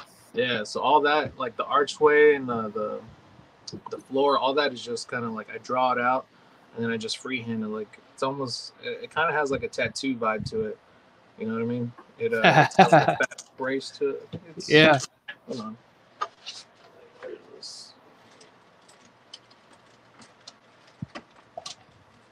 Dude, I like those shore troopers. I don't know what it is. I don't know if it's like the weathering on them or what. But those shore troopers are dope. Yeah.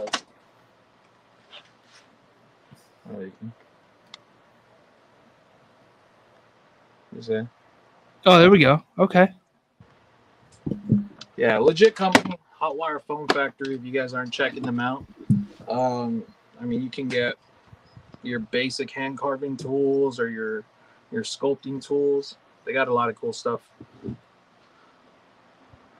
That, man, I love those little columns. You know, that's like my signature piece. Like, I want people to have, like, you know, and that was because of Jay Hernandez. Like, he has one of the original columns that I did, and when he posted it, people were like, yo, how can I get, you know, like, I want that castle piece. I was like, well, that's not going to happen overnight. So ideally, I wanted to make something that you know, if you do want to own pieces from me, or let's say like one day you want that wall, right? Okay, what's the most practical way I can do it? Well, I can make the columns first, and if people want the columns, cool, you can get your columns and start doing shots like that. Oh, look at my beautiful wife, look at her. Yeah, and it was just kind of like, how can I give people like a piece of this? And also maybe I started incorporating the bases to it, so you know, you can have a smaller version of that, and you know, I can make them quicker than I thought. Nice. And dude, such a great price on those too. Yeah, you know, and that's the thing, is I'm trying to be affordable, because I know if I really wanted to, I can knock them out pretty quick. But in my head, I'd rather have more people have my stuff at a reasonable price than 3 people for an excessive price. Right. You know, it's all about just getting my name out there and getting your stuff out there, because when you start seeing people post pictures of it, that's like the coolest part. Seeing people just like what they do and how they like, oh, I like what you did, but I want to see what they create in their head, you know? Dude, these barriers are so cool. Yeah. 5242. I think I've seen him before. He was on Twin Around. He does some cool stuff too. Oh yeah. No, he dude, he's such a talented artist himself. Like, he's been doing so much for the Vapor Mezco. And his graffiti is just top notch. Like, Yeah. He's a very, very talented artist. Grime City. Uh-oh.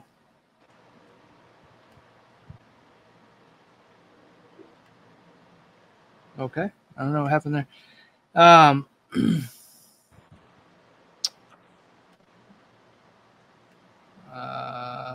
Okay. I don't know what happened. Sorry. How do I get back to your profile?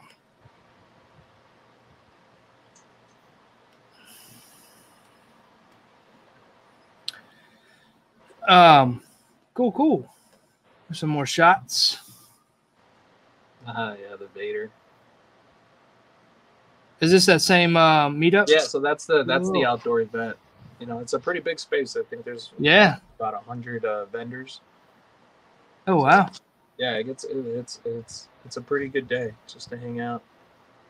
Diorama creators. Oh, you know what? Shout out my boy George, Foamaholic Hustler. He actually made this.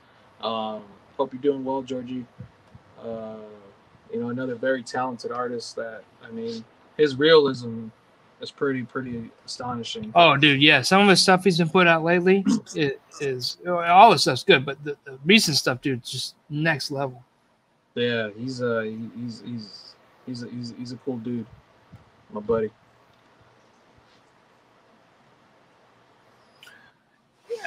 Your sticker, did you do these? Your sticker and your logos? Yeah, so those are my logos made by Grime City. He pretty much created that the graffiti, and my original logo was a stormtrooper with gears in the head, kind of like a gearhead. And I told him I kind of wanted to keep that same logo, but I also tweaked it. I was like, you know what, I love the Day of the Dead, like the sugar skulls. Like, so I told him the concept, and he created just a gorgeous logo for me. So we're going back. This 21. This is almost half a year ago. Yeah. Oh yeah, this is when MF Doom. Is this around that time? Doom was coming. Yeah, it was around that time that he passed. Oh, this is one of the giveaways. Yeah. The St. Jude giveaway. That's a big base there. Oh, that's a couple bases. So I'm telling you. So, like, for example, all that I was doing all that on Graveyard. Just really, I was knocking out towers, the bases, trying to just get some kind of, you know, a little extra income out. And at the time too, it was they were flourishing, you know. So now I gotta start working on the second, another batch of the second versions of the towers for the columns.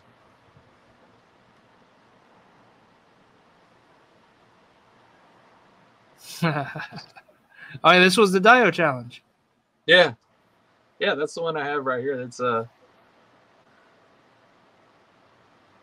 Oh no, you know what? That was actually a different one that I had. I don't have that piece anymore. I like the windows. Windows are cool. Yeah, I got that. I think Nina was telling me the plastic from the the plastic from the that comes in the action figure box. Ah, Just little cut windows. that out, and they're cheap, free windows, or at least the glass. Nice.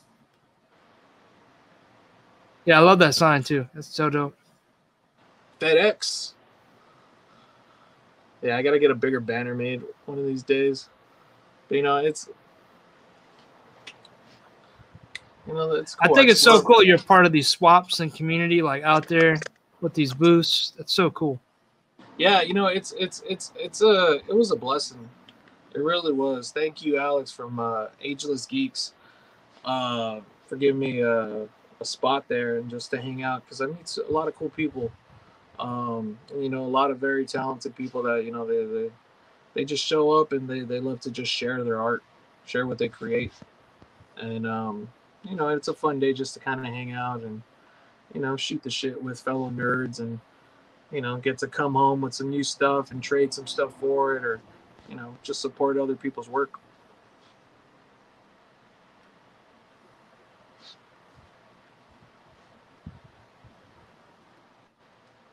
Oh, that was the tutorials by Fomoholic, right? Yeah, so there's actually a couple tutorials on our Diorama Creator YouTube channel. It's a $20 budget. Foamaholic Hustler made this to show what you can actually do with $20, and that's everything from buying the foam to the paint to the windows to, you can get a display piece for $20, and that was something that we were working on the DC page. But unfortunately, just dealing with some problems and not dealing with problems on that page has just been continuous. So it's something that we're working on and trying to get back to just making cool little tutorials. If people want to get into this is what you need. This is what you got to do. Whether it's the most basic tools, or if you are if you have more advanced tools, like how can you get those, cuts, or how to, just how to help people. I remember this photo. This is a really dope photo. Yeah, that was so I made that at work. I'm telling you, most of my work time was just slicing foam. So I think I went through maybe 10 towers or 10 columns. So all that is from side cutting to get these grooves, to get all these oh yeah, cool. So it's literally it was a pile of foam. And at the end of, I make sure to keep it all contained, so make sure my workstation's clean as it was before I came in. But yeah, he had to just jump in and making a foam angel.